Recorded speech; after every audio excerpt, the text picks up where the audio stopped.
100 years before Jack the Ripper, another Ooh. series of attacks terrorized the London streets. A string of stabbings targeting primarily young and reportedly attractive women resulted in widespread moral panic and some untraditional wardrobe decisions. Ooh. All right. You have my attention. That's right. Yeah. Also, did you handwrite this, Anna? Yes. Amazing. Perfect. Carry on. So we're talking about the London Monster today. London Monster. Yeah. Doesn't ring any bells. No, and that's interesting because I had kind of joked, like, what if we did Jack the Ripper? Nobody's heard of that, Yeah. right? Real underground, like, right. kind of a You low-key might thing. have heard of it. Right. Yeah. And immediately my mind did the file flip thing where it was like, wait a second, Jack the Ripper, I got something on that. The London Monster. Actually, I said the butt stabber. That's what caught my attention. To that. I was like, okay, well, we have to go on. So we're talking about late 1780s to 1790 in London, and I just wanted to set a little bit of a scene. Please do. Because London at this time is huge. We're talking about a million people. Yeah, big for that. Yeah, at that point. Yeah, that's insanity. And we're talking specifically about the city of Westminster. And it's a period directly following the American Revolution. Right, yeah. So England is feeling like a bunch of losers. Sure. Suck it, lobsters. USA. Yeah, USA. We're also in the Georgian period of England, which hard to feel patriotic when a German guy became your king. Yeah. And now his third son, who is definitely dealing with mental illness at this time, especially, is your king. And right across the channel, the French are beginning to revolt. Yeah. Yeah. There was like a little bit going on in the world. A little bit. Point. It was hectic. And it's a hectic city at the time. I mean, it's loud, it's boisterous, it's people constantly in the streets until 3 a.m. Perfect setting for such a story as we're about to spin you. So we start to hear reports of young women being slashed in the buttocks and thigh region. To death, or like just kind of like So interestingly, not a single death was reported. No deaths. But women would reportedly be on their way home at night, and then a figure would be following them and would sometimes shout obscenities at them and like just be kind of harassing them, and then would eventually approach them. There would be an altercation, and then at some point in the aftermath, he would end up leaving, and then they would discover that they were bleeding. And yeah, it was generally in the derriere region or the thighs. He was described by lot of the attack victims as strolling away, meaning like no worry, nonchalant, unbothered. And I just say, isn't it weird? Like, I believe, Anna, you had said at one point that you're interested in being stabbed a little just to find out what it's like. I do wonder what it feels like. Yeah, and it's like a baffling thing, right? And this is one of those things where it's like, this guy's walking away, and then all of a sudden people are like, am I bleeding? And it's weird how that works, like, have you ever grated your knuckle with a cheese grater before? And it's always like, you're like sitting there doing your thing, and then the bowl starts to fill with blood, and then all of a sudden you're in the worst pain you've ever felt in your life. I have had a very specific instance in which I was slashed and did not realize I had been slashed. Please tell the class, because this is a wild story. A wild story. And I think you told this to me while we were like, we were having like a study party or whatever, like an editing party. And you told us me, and I was like, sorry. And I tried to like tell it to Keo later on. And I was like, I'm sorry. I can't do this justice. Yeah, I told this way back in the day on Dead and Lovely. I think when we did that Alexander Aja movie, Switchblade Romance, aka whatever it is. Anyway, not important. I don't remember. French extreme horror. Oh, okay, yeah. Anyway, so I think it was my senior year of college. I had gotten a ride with my roommate back to our place, and when we got there, we saw someone walking out of our house with a sack, like over his shoulder. Not ideal. If it's not Santa, this is problematic. No, I don't think it's like one of those like burglars. He may have been reverse Santa. Right. It's possible. Yeah, the Grinch. It's like literally got like dollar signs on it. Yeah. There's like some cartoonish music playing in the background. Of course. Yeah. And I, being the idiot I am, I confronted him. I was like, "Hey, that's our stuff." Like you'd be like, "Oh, I didn't realize." I thought it was sitting on the ground. My apologies, sir. I didn't know these items were claimed. Yeah. He didn't turn around. Really, he backhanded me, and then I like felt like I was trying to turn my head and it wouldn't turn. Like I was gonna try to punch the guy. Right. And I tried to turn my head and it didn't really turn. And my roommate at the time said, "You're bleeding." I was like, "Huh?" I reached up and then my hand was covered in blood. So you guys know how I feel about necks and wrists being cut. The scar still shows how close he was to cutting my windpipe. Very, very close. It's a pretty badass scar. Yeah. Somehow I've actually never noticed it IRL. Yeah. It's faded. I'm gonna have to like make a fade point to pretty look well. at it. I had a very lovely woman who gave me all sorts of things to help me with my scar at the time, and I used it all, and it did help, obviously. But yeah, my experience with that though was he had used a very sharp blade. I didn't feel it. He did the thing where he casually was like walked off. And he casually strolled away. He did, in fact. Were you attacked by the London butt stabber?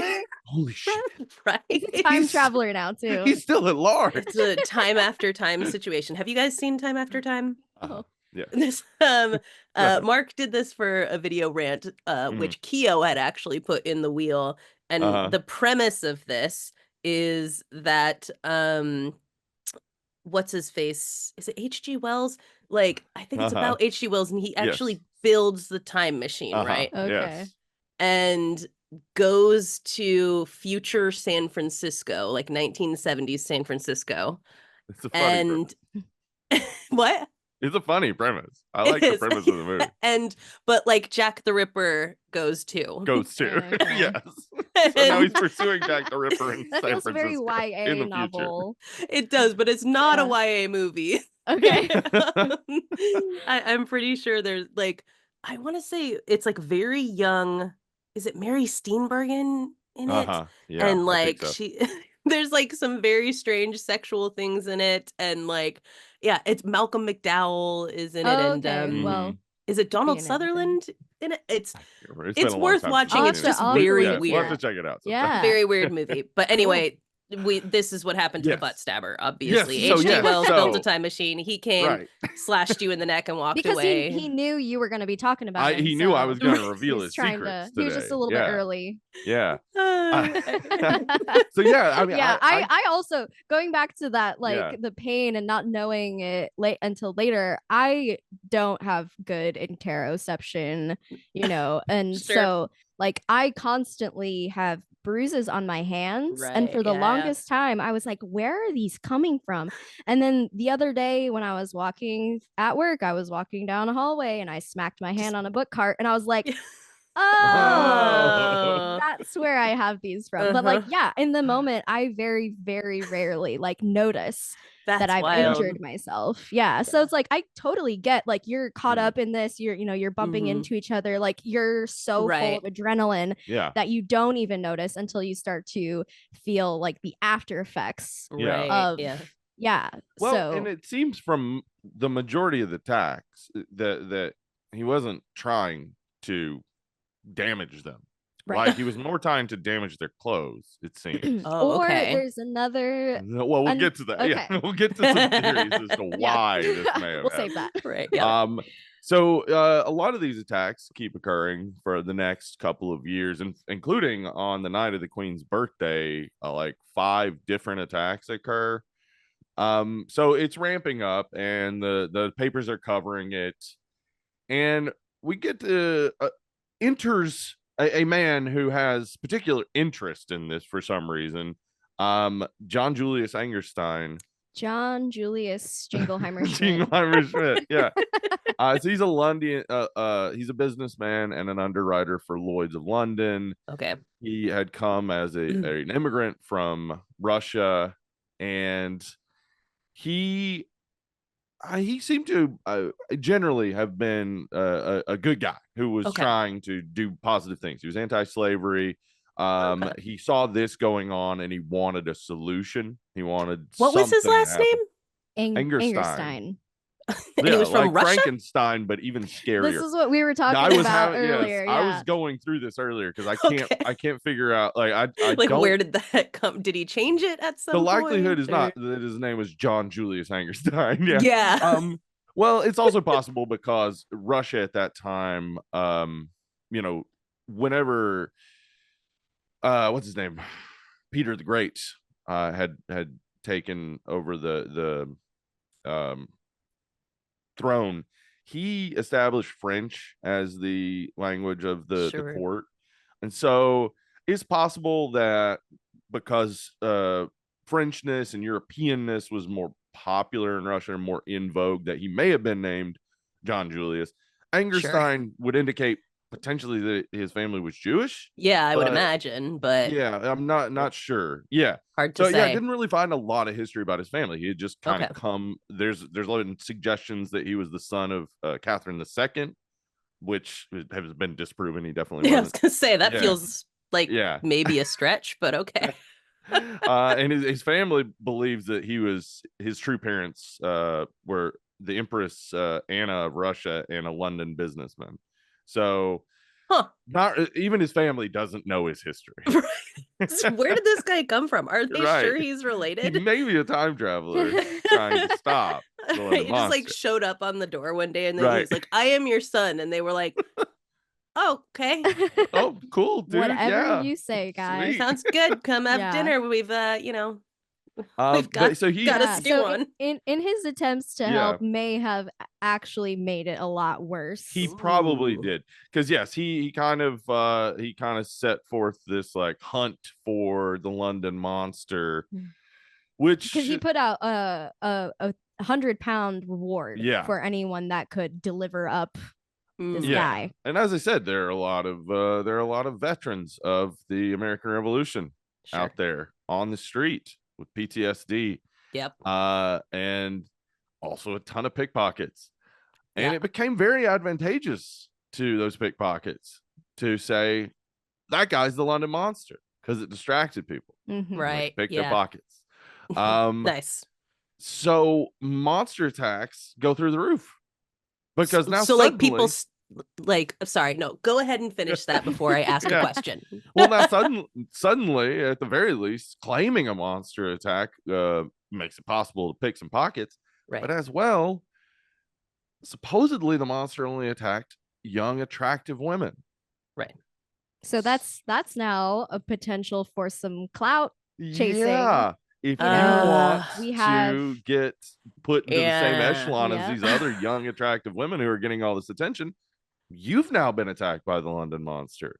Wow. And if perhaps you're older and less attractive and want to feel relevant, you could claim you were attacked by the London monster. Oh, that's amazing. And since the London monster never kills anybody and largely the cuts aren't deep, you could just fake them, or just pretend they're there. Nobody's going to insist on seeing your coats in the 18th centry. You're gonna ask a lady to see her thigh, like ma'am, we're gonna need you to take off all those petticoats so we can see the cuts. Gonna have to put a ring on it first. That's absolutely not happening. So this really initiated like a kind of a boom on accident. His attempt to help end up hurting.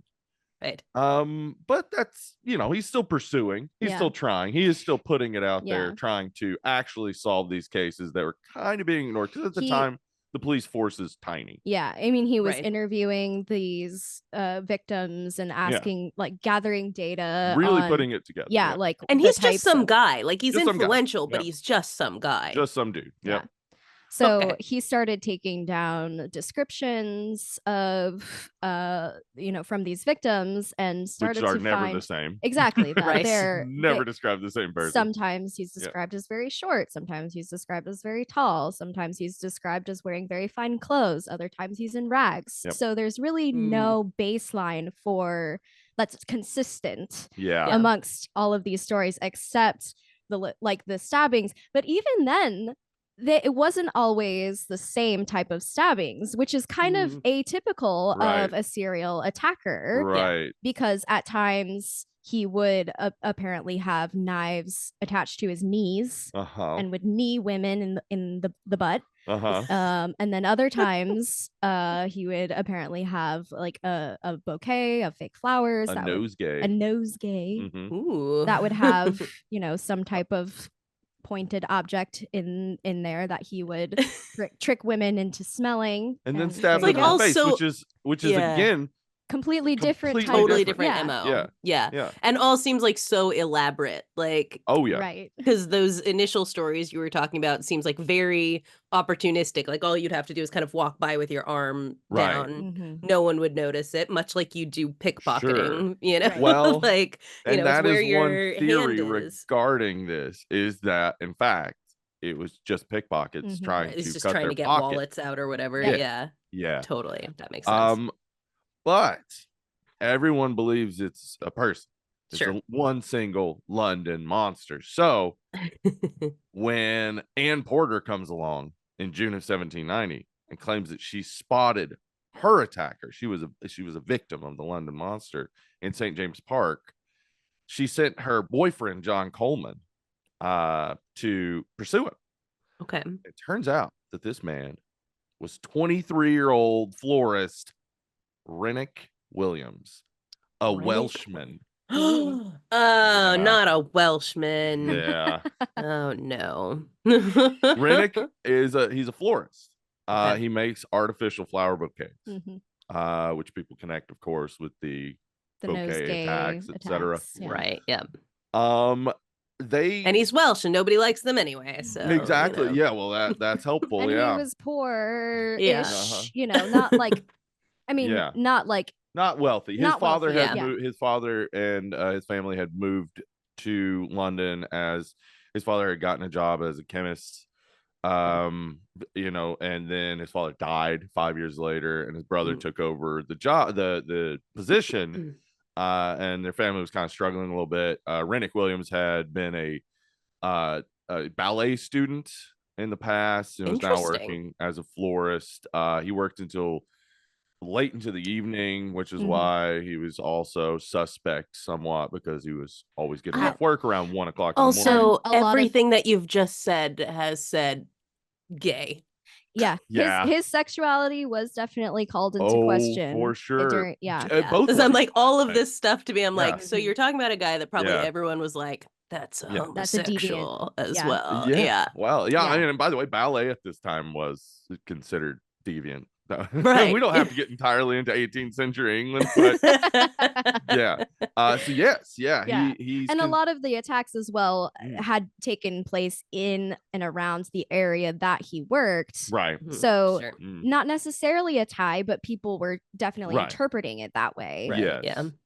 And so Rennick Williams is taken taken by John Coleman and held at the Porter House until they can get a magistrate there, and they charge him with the only thing they could think to charge him with that will get him definitely executed. Oh no. And that is defacing clothing. This is one of the most interesting aspects of this to me. We got this is like one of it's like here with horse thievery, where you're just like, that's the thing that is unforgivable. You could shoot somebody, that's the felony. Stealing a horse, attacking is the thing women that gets is you a hanged. misdemeanor. Attempted murder is a misdemeanor at this point. Yeah, attempted murder is a misdemeanor. Defacing clothing is a felony. Okay, worthy go of on. execution. So this is because of the Bloody Code. which was established in the early 18th century and really ramped up at this time. It had started with a list of about 50 capital offenses. Okay. And by this time there were a list of 220 offenses that could get you hung. We don't have that many now, right? Like, I feel like it's like only like a couple things, you know. We're still doing it, but like, well, we did find profit in putting people in prison, right? So, right. Oh yeah, it's you can put people away for anything, but to like kill them, I feel like at least you know, we've narrowed it down to like 2 or 3 things instead of 200. Yeah, this is 100% class suppression. Like they're doing this, right, exactly, because they have a lot of poor. And the poor are overwhelming them, and they don't have a police force to beat up the poor. And the poor can't afford legal representation. Right. So obviously, they're easy targets. And another thing, interestingly, a capital offense could get you hung, but you could go to Australia instead. That's true. And guess what? What's the easiest way to colonize a place when nobody wants to go there? Make them go there. Exactly. Force them. This is as like a somewhat connected aside to this on the Wisecrack Patreon. We did a pod about Victorian women who shoplifted. It like became like a huge trend or whatever. And similarly, like poor people, if like rich women who got caught shoplifting, of course it's like they pathologized it and it was like, oh, those, you know, clearly there's something wrong, and they medicated them and things like that, you know. But if you were poor, fucking Australia. Yep. Off to Australia you go. Off to Australia. Again, hey, you know, we're sending you degenerates down there. Maybe you kill everybody. Right. No. Anyway, so the setup essentially is we're in a city run by a madman who is worried that the poor are gonna kill the rich. Right. So what better time for a London monster to appear, for slashings at the pocket level to suddenly become this individual that you can say is out there attacking women specifically. Fact is, this was happening before 1689. It happens after Renwick Williams is arrested. Happens after Renwick Williams is in jail for a long period of time. It happens after they decide Renwick Williams is in fact guilty, even though there's not a lot to stand on there, and we'll talk about that a little bit. But generally, it just means that they now have all the reason in the world to say that their current policing isn't working. And their current policing was every man was supposed to take a rotation at some point like throughout the year. Every 2 weeks, yeah. Just every guy. Every single man had some honestly sort of that couldn't be worse than how policing works now, to be honest. 100% doesn't sound as bad, right? But the there's thing probably is more good dudes than there are proportionally on the police force. So but the fact was that you could contract it out, and so everyone did, and they contracted it out to the sickest people and the people with the least. Right. Yeah. These people had no interest in stopping a crime when someone's offering money. So you want to get away with a crime at that time. You give that sickly old man with nothing but he's got a lamp and a little noisemaker to let people know that a crime's happening. Like I just imagined it like one of those little crank things, you know, at a ball game. Yeah. Right. Yeah. Exactly. So home run. But at a little earlier in the century, around the mid-century, the Bow Street Runners had been formed in Westminster, and they were a salaried police force, but they were really small. And so you can see how if you were an insurer, an underwriter for Lords of London, and you really thought that the way to stop crime was to have people on the street beating up the poor, you might offer $100 reward for this enigmatic London monster. Right. So Renwick Williams comes along, and he's a perfect scapegoat. Ann Porter and John Coleman and importer's sister all, you know, identify him. Yeah. They bring in like for the trial they had like 12 different witnesses. 5 of the 12 said it wasn't him, but the other 7 said it definitely was, even though it didn't match with most of their descriptions. And all of his coworkers and the foreman from where he worked they were all vouched like, for him and said, no, he definitely was at work this night that you're saying this happened until this time. That was after when the attack happened. Yeah. And his like some of his coworkers like vouched for his character, which is kind of in question because there were other people in his life who said that he actually was very forward with women and would make them uncomfortable in the streets, pursuing them. That's not the same thing or necessarily an indication that he's attacking them, but you know, he doesn't have to be a good guy to not be stabbing people. Exactly. So when we come down to his character and his treatment of women, he definitely like there was story told that he had called Ann Porter a whore in the street before, and that perhaps that is what drove her to maybe make the false claim that he did it. Now again, I'm not saying it's an entirely false claim, because again, when he was in prison, the attacks seemed to have slowed down, but of course reporting of the attacks was to catch a monster, and they've caught the monster, so why keep reporting? Also, if now the monster's in jail and you want to, you know, get your popularity, you can no longer say, well, the monster attacked me, because now it's unpopular to get attacked by the monster because he's in jail. And if you're like a supposed copycat, if that were going on, then it's kind of like, well, I'm going to tell on myself now if everyone thinks he's locked away. So if this continues, then it's like, clearly, you know, I'm making this up. Right. And so he's arrested, and the mobs stay outside the jail and courthouse for the entire time. They are howling for his blood. They want him hung. And he didn't even kill anybody. Even if he did what he was accused of. You know, like there are crowds outside because this guy may have stabbed some butts. Shallow flesh wounds. So I mean, like you know, and like women were so afraid of this happening to them. Like I alluded to this earlier. Wardrobe change. I mean, women were walking around, wealthy women were walking around with cork rumps. Big up fake their skirts. Or copper petticoats to try to prevent this from happening, and you know, poorer women didn't have those resources, so sometimes would resort to just putting pots, like porridge pots, you know, in their, you know, clothing to try to prevent. You see that with like was it the Night Stalker that women did that with? Or was it Golden State Killer? Night Stalker, I think it was, you know, and that was the same thing. It was like, oh, he liked a certain kind of woman. So women like dyed their hair, cut it, like wore it different ways and stuff like that, like made their entire look around trying not to get murdered by the Night Stalker. Well, imagine this was all a plot of like big cork rump. Big cork rump. The people dude like was selling making cork these rumps, and he was like, business is do you think you could like go into a shop and like pick out like which, well, that's now you raise a very interesting question. Like where was the market? Did someone like pop up on the street corner with that in the first place, or like were women at home like buying cork and like shaping it into an ass?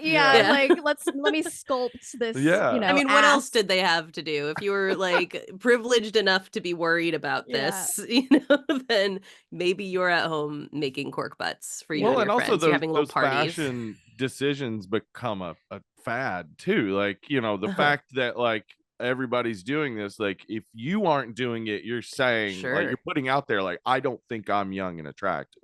Right. So if you're not wearing the cork butt or putting a porridge pot on your butt to make sure you don't get a slash, you're obviously down on yourself. Everybody else is gonna be like, what's wrong with her? The fashions and all that. So the trial is a sham. They send the jury back. They almost immediately return with a guilty verdict, and this is then sent to a, you know, tribunal of 12 judges who look at it and say, no, like this is a miscarriage of justice. Like he may have done Wow. it, but like this is obviously the wrong charge. Right. Mhm. Yeah. Yeah, The so- clothing aspect, that's Yeah. ridiculous. Like Yeah. Yeah. So they He just stabbed people. He wasn't trying Yeah, to rip exactly. anybody's He wasn't trying clothes. right. to ruin people's wardrobe. How dare you say this about this man? And also at this time, an Irish poet named Theophilus Swift What a wrote Another name. great name. Mhm. Yeah. basically a conspiracy pamphlet where he laid out like this conspiracy against Rennick Williams, and that Wow. Ann Porter and John Coleman were after the reward money. Mm. And Theophilus Swift then became his lawyer on the retrial. A Bad poet? choice. Yeah, bad choice. He of course was able to with his pamphlet, he was able to rile up public sentiment, but in Right. court he doesn't know what he's doing. It's not the same thing. Yeah. Right. Yeah, so he goes hard at Ann Porter, and then it is revealed that Ann Porter didn't take the reward. She did not take the Yeah. reward. So it's Ooh, you revealed in really court, got to make which is sure a that little devastating- detail Right. is. Yeah, seems devastating. Right. However, Yeah. However, John Coleman, he did take the he reward, took the reward money and then they got married. very shortly after. So And she had said in court that they were just friends. Uh-huh. There was no connection there. But he did take the money, and shortly eventually thereafter got they married, were yeah. married. So- that like honestly is like straight out of a story from that era in Yes. England, you know? Like 100%. it's like This Yeah. is the- a late 18th century novel. right, it's like Dickensian, it's like Yeah. you know, what was the new like Willy Wonka movie with Timothy Chalamet, like, you know, it's Yeah. like all those kinds of things where it's like all these people come together and like conspire. Right. Yeah. Yeah. You just So- know they're like singing little songs in Cockney accents Yeah. about Of it. course. Yeah. So Williams eventually is convicted on 3 counts. They're not hanging offenses. He gets 2 years for each, a total of 6 years in prison, and he's released Could be worse. 6 years later. Never really to be heard of again. Yeah, he does. Yeah. Yeah, it's just kind of, serves his time and moves on with his life. Mhm. Now, Right. this is interesting because the attacks supposedly stopped, but they don't. They don't. Mhm. Like, this is still happening. It's just that the Interesting. furor around it, Right. the panic. idea that Yeah. you could gain popularity by being attacked by the London Monster is gone. Right. So nobody talks about it anymore. Yeah. And it's It's- not advantageous from like Yeah. a societal perspective Right. to To say now continue you've a been attacked. panic. Yeah. You know, like that's Yeah. In fact, there's a point where it's like, okay, Yeah. we've found the guy, whether we Yes. have or not. Let's move calm it on. all Yeah. down. Yeah. If you got attacked, no, you didn't. That's Right. very like which is it? Halloween Kills? Uh-huh. You know, like that Mhm. idea of like pinning, like just grabbing Right. any random person and say, because you just want it to be over. Yeah. Right. And it's like if you exactly. say this the guy, this is scapegoat. the guy, Yeah. we got the guy, it's done. It's like the adult equivalent of like covering your eyes and saying you Yeah. can't see me anymore. Right. You know. Exactly. So 100%. the underlying issue doesn't go away, of course, and continues well into the early 19th century. And of course is eventually going to be solved somewhat by improvements in the economic situation in Mhm. England during Right. Victorian era. But it's, still likely that attacks like this continue to happen because the large possibilities they were just trying to pick their pocket. They were just Right. trying to Yeah, that steal what was in their completely Yeah. makes sense. Yeah. Yeah. Yeah. It also spawned this kind of interesting phenomenon where men would wear these badges Uh-huh. that said "No Monster," like the No No Monster Monster Club. Club. They were Yeah. part of this, like they're like Yeah. it's not My me. No Monster not me. t-shirt Yeah. is raising a lot of questions Yeah. already answered by the Exactly. t-shirt. Yes, they're Yes. so like they're virtue signaling. Yeah. They're pick me boys. They're like, Right. I'd never stab. Your I'm one of the butts." good ones. Yeah. Jesus Christ. We're not the monster Yeah. squad. Right.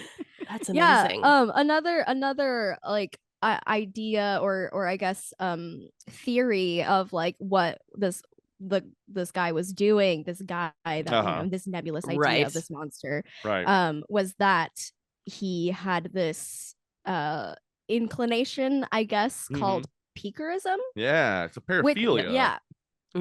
So that's something that's been discussed, if he was actually getting like some type of sexual pleasure from penetrating the skin of these women. The reason that people have kind of come to that conclusion, one, is because early critical analysis, psychoanalysis was like one of the ways to go. So they're like, oh, he's probably trying to do it because of sex. It's definitely sex. It all comes back around. But it would basically, the reason they primarily think that is because once he had penetrated them, he just walked away. So they're thinking it's like he's got this pent up energy, he gets it out, and then he's good, he leaves. But I mean, I don't think that's, I mean, it's really funny, like in some of those resources that we were looking at, like they really came to like that conclusion that was very, very likely. And us looking at it, especially like all the research Stephen did, like I'm gonna do a Marxist reading always, and I'm gonna see the underlying conditions here. And the underlying conditions support the idea that in fact there was no London monster. So it's not sexual deviancy. It's not this underlying like seedy underbelly of a city that needs to be tamed. It is a city that money.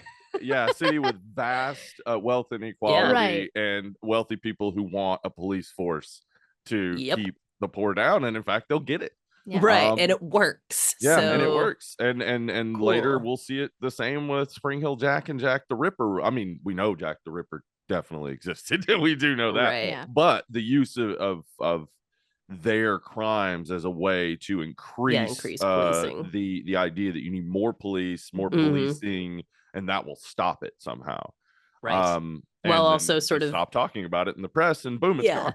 And putting it on, like the poor people and all of that as well. Always like the issue is Whitechapel. It's all the horrors in Whitechapel and all of that kind of stuff. I mean, and we're talking 4 miles away from Whitechapel 100 years earlier. Like this is still like at the time that saying that this is happening where it's happening is a threat to a lot of rich people.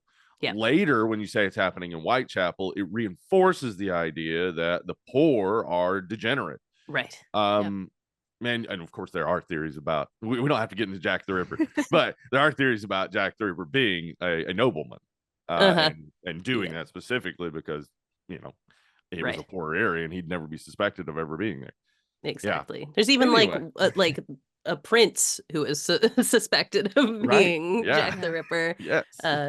It's really interesting, but it all kind of does come back to that, the poor as contagion, the poor as something that needs to be managed and contained, and these kinds of things happening amongst them and targeted at the wealthy in this case too, like the people young and hot and relevant,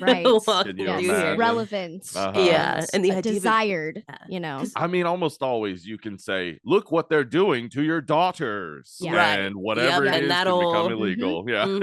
Just like that. And we know that wealthy white women lie about being attacked. Like that's with a horrendous consequences. With very horrendous consequences. Yes, terribly horrendous consequences. And and then I mean, at this time, pin it on a guy who may or may not be gay. At this time there was a lot of safety in that too, like in that, like claiming that you were attacked, you didn't even have to show proof, like because it would be inappropriate to ask for proof. But I think Rennick Williams, from what we heard, from what you like read from what his brother says and from what other people said about him, he was a dick to women. He was an absolute dick to women. Nobody liked would have been him, abusive in a relationship. He is really unlikely he was going around slashing butts. Interesting. I love it. I love this, and I think we should bring back the cork butt. I think so too. Absolutely. Finally. Instead of the BBLs and all that, let's do this low tech. Let's just, it's customizable. you know, It's comfy. It's a built-in sit-upon. It's like also doubles as a bulletin board, you know, Yeah. like, Mhm. hey, instead of like the juicy on the butt now, we can just like tack Just like whatever you want. yeah. Thing of the Yeah. day. Notes. Here's the grocery my list. grocery list on my ass. We're onto something Somebody here, check people. to see if I need butter. Yeah, and on top of it, you won't get stabbed in the booty. We're in the business of solving problems here. Absolutely. Perfect. I love that. Yay. Thank you for bringing that, dear friends. Thank you, Steven. He did the vast majority of the work on that. Yeah, that actually I had run across that when I was researching monstrosity and like monster theory in grad Amazing. school. Yeah, because like, up to that point, monster indicated like a deformation in a birth, right? Yeah. Oftentimes, so it was like a two-headed calf or something was a monster, but it wasn't necessarily a monster in the sense of like, oh no, Evil. but monster Right, in the sense yeah. that it demonstrates the evils that can occur in consummation, or Yep. even as a woman is giving birth, if she sees a picture, it could turn the baby into a goat head or something.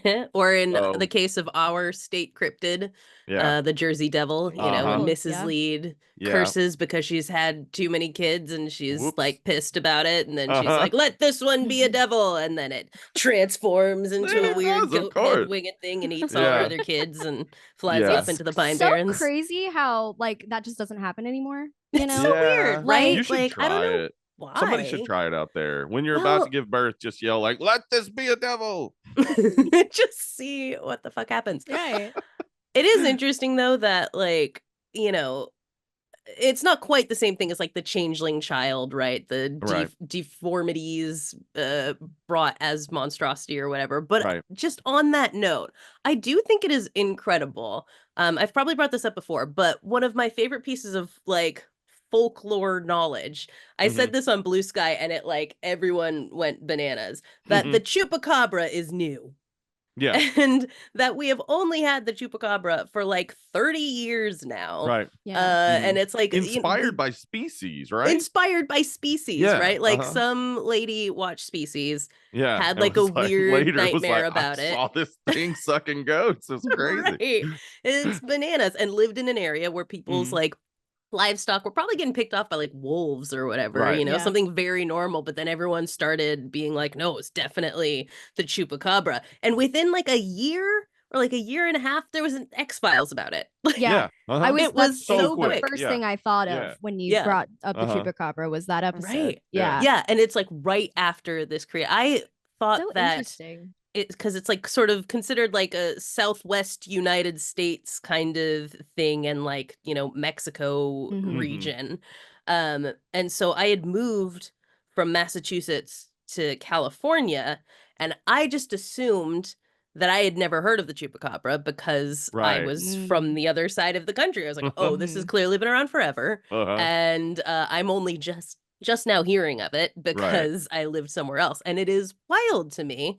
Because like you said, we like now we understand why babies are born deformed and things like that. We don't get a lot of new cryptids. Yeah. And it's like very fun that we got like a new one in the 90s. Yeah, creepypasta's close. The closest we're getting to new cryptids, but like it's so interesting though how quick the turnover is of forgetting the origin of a story. Oh yeah, you so know? quick. Right. Like, I don't remember where I heard this. It's like you watched X-Files the other night. We all did. Yeah. And then it's like, oh, this has just always existed in our reality. Right. And so we just assume that like people have known about things for a long time or whatever when we don't have all of those pieces. Yeah. So yeah.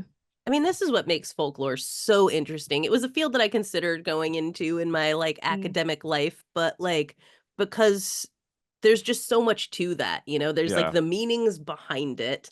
And those ways in which like you see how people process things, even when you go up to like what obviously I came on Dead and Lovely and talked about with like the Mothman is like people processing 200 years of tragedy in an impoverished mining area of West Virginia through, the cornstalk curse, through the Mothman. You know, Mhm. these things were beliefs that they had in order to deal with the fact that a lot of really horrible things happened there, Yeah. especially Mhm. that Silver Bridge collapse, Yeah. and all Yeah. those people dying and that cutting off economically Point Right. Pleasant from everything, and thus plunging that place into economic depression. The Right. Mothman's way of dealing with that, right? Yeah, it's really upsetting to not have a reason. Like, it's really Right. upsetting to just accept that bad things happen and there's Mhm. nothing that we can do about it, and there's no one that we can blame, and there's Yeah. nothing that Exactly. we can do to prevent it. Yeah. You know, Mhm. it's so much easier, I think, to accept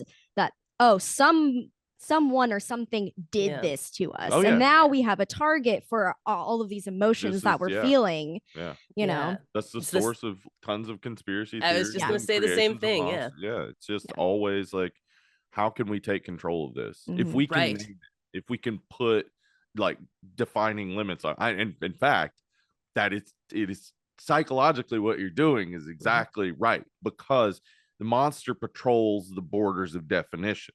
The Right. monster is not definable. That's the problem. If you can't Mhm. define it, you're all you can feel is fear. Mhm. So Yes, defining exactly. it is part of controlling it. Mhm. Defining it, making it a thing, making it now it's a Mothman. Right. I can All of our face a pain and all Mothman. of the Right. problems is a Yeah. Mothman. Yeah. Yeah. Right. I can't tackle structural inequalities and Right. problems of Exactly. But the infrastructure and, London you know. monster is something I can stop. Right. Yeah. Right. Yeah. I Uh-huh. can I can put wear a cork butt. copper. Yeah. Yeah. Cover myself in copper And now and I Right. feel like avoid that. I'm doing something. Yes. Yeah. Mhm. It's just like that feeling of inaction or helplessness, is consuming. Yeah. And so yeah, Yeah. I totally understand like that mindset. And I'm Mhm. sure like I've done that as well, Yeah. like, Right. so yeah. I think that's the thing, is that we all have to recognize that we do it. Right. Yes. And that is kind of that line between Yeah. where like Mhm. conspiracy comes in. Like, do either of you listen to Behind the Bastards? Oh yeah, I've listened to Behind the I Bastards. keep Yeah. meaning to. Oh yeah. I haven't yet. Fair enough. It can be, I mean, Didn't it they can be talk about Vince overwhelming. McMahon? Oh yeah, the Yeah, Vince I Yeah, think they McMahon did one that's is a I think that's fucking why I was 6-part like, series. wolf. yeah, I Yeah. really wanted to listen to that Yeah. series. Yeah, so I should Yeah. get on that. Yeah. Well, they like 2-3 weeks ago finished a 4-part RFK Jr.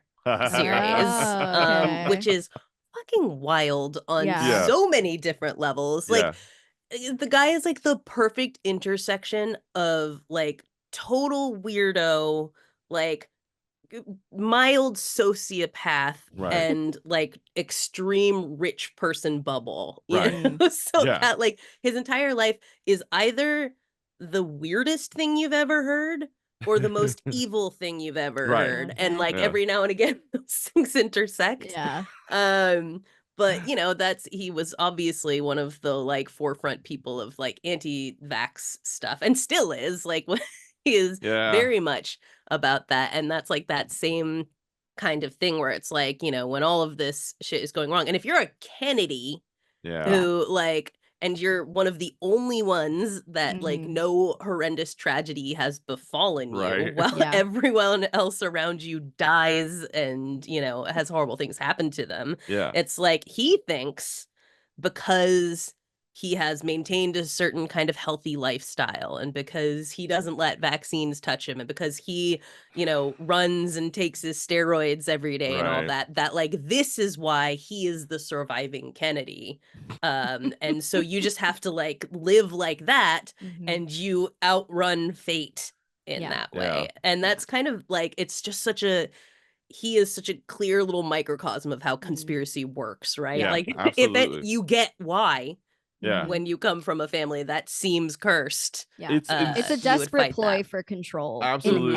in any way that you can possibly try to do. Like, Yeah. 100% to be in the family of one former president and but very likely Yeah. other president, Yes, very much so. to be talking about the elites. What the fuck are you talking about, guy? Right. Get you. Yeah. Look in Self-awareness mirror. is not his strong suit. Yeah. yeah. Except in some ways it is, which is like, again, he's such a strange character Weird because person. Yeah. yeah, in running for president, it's like all the things that normally kind of like sideline or like waylay a presidential campaign, right? Like coming out that like he's like sexually harassed people and stuff Yeah. like that. his like where others would try to like deny it or things like that. He's like, yeah, no, I totally did that. I'm sorry. I have a lot of skeletons in my closet. You would not believe the skeletons I have in my closet. There's I got Teddy Kennedy skeletons in my closet. It is the fucking pool from Poltergeist behind me, you know? Like that's he's like, yeah, totally. And so he has like these weird, but like I don't maybe self-aware is the wrong word, because if he were self-aware, he probably wouldn't say that. It's just unfiltered, I guess. Right. Yeah, no filter. Yeah, the brainworm ate his filter, I think. Yeah. It's like, and he just doesn't have that sense, like, as a rich person, like, because everything has gone, you know, right for him, that, like, you shouldn't say something like that. You shouldn't just be like, oh, yeah, no, I definitely did, you know, grope the babysitter. Probably shouldn't have done that. My bad. There's more of that if you dig. I found a dead bear cub and I thought, wouldn't it be a lark to take it to Central Park and leave it there? Haha. Did you guys get actually... my joke, right, guys? Did you guys watch the video of him telling that story? No. Because I had only read it. And then when you watch the video, it's somehow even more unhinged because he's sitting in like Roseanne Barr's kitchen. Oh God, what? And she's like walking around like doing things. And then she's kind of stopped and she's like leaning on a chair, listening to him sitting there like, and I, you know, I just thought it would be very funny. Yeah. Like, it's so bizarre. Like even Roseanne, one of the most unhinged humans on earth, is looking like, why are you telling me this story? Like it came out of nowhere. There's no reason you should be saying we weren't it. like talking about bear cubs or discussing this at all.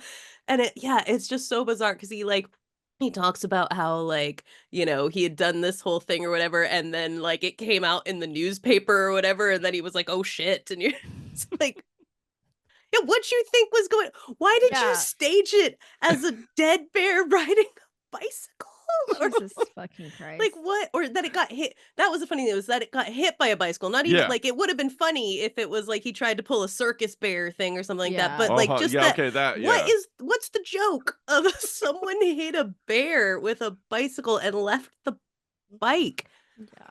However, there is a great story in the Behind the Bastards episode where he talks about like how the Kennedys kind of like processed death and like how largely hugely unhealthy ways, you know, drugs and alcohol and, you know, all kinds of things did not end well for 90% of them.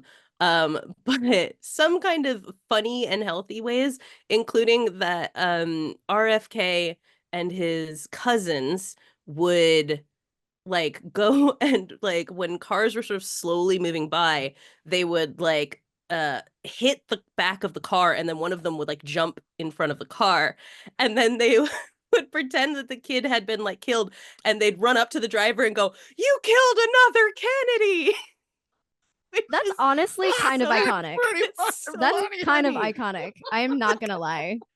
It's so fucked up and so funny. The shit that your pants would immediately like, oh my God, I just Chappaquiddick to Kennedy. What do you do? I'm not gonna get away with it. Right. Like, it is incredible. So, you know, listen, he's a giant asshole and always has been, but that, you know, gotta hand it to him. It's kind of maybe this is a you don't have to ever hand it to ISIS kind of thing, but I'm gonna give him this one. I'm gonna give it to him. Anyways, friends, hi. Hey, hi. What's up? Welcome. Thank you for having us. Friends, in case you didn't know already, if somehow you are a listener to this podcast, but not to the podcast in the Dead and Lovely podcast-matic universe. That's right. On here today, we have my dear friends, Hollywood Steve and Anna Martin. And hi. I feel like we need like a better Anna Martin name than this. Not that Anna Martin isn't a great name. Anna. It's like, I've obviously. Just been saying, oh, that's right. You talked about this, right? Your pal Anna. Yeah. I don't know. I'm your pal. Good. Which I like. Gender neutral, you know, nice. Totally. Well, that's my blue sky name is your friend Corrigan, so it makes me feel like we're like there we go related. There we go. Like, you know, into it. But anyways, Hollywood Steve, of course, formerly of the Dead and Lovely podcast, and of the Jack of All Graves podcast for a period around last year. Time. Around this time last year. Yeah. Yes. And now of the joint Hellrankers podcast, which we're recording our second main feed episode of Hellrankers tomorrow. And what are we watching? Mad Max. Yeah, we did all the Mad Max films. Yeah. Yes. I normally kind of I reason them out based on Anna's Letterboxd activity. Okay. See, I have wondered if I should not rate the movies that we cover on Letterboxd, but I feel like I would be it would be I would be twitching constantly, Right. We have talked about so it. I feel like it's just like a little sneak peek for the few people that listen that do follow me on Letterboxd, and then you can hear me elaborate, so right. We're also unveiling the new Hellrankers theme by obscure Bulgarian band Blush. That we found on Fiverr. I love that so much. Composed a couple theme songs for us. They're rad. And for those of you that don't know, the premise of Hellrankers comes from formerly the Patreon exclusive from Dead and Lovely, which is Anna here cannot simply watch one movie in a series. They must watch all of the movies, no matter what the quality. Or how many there are.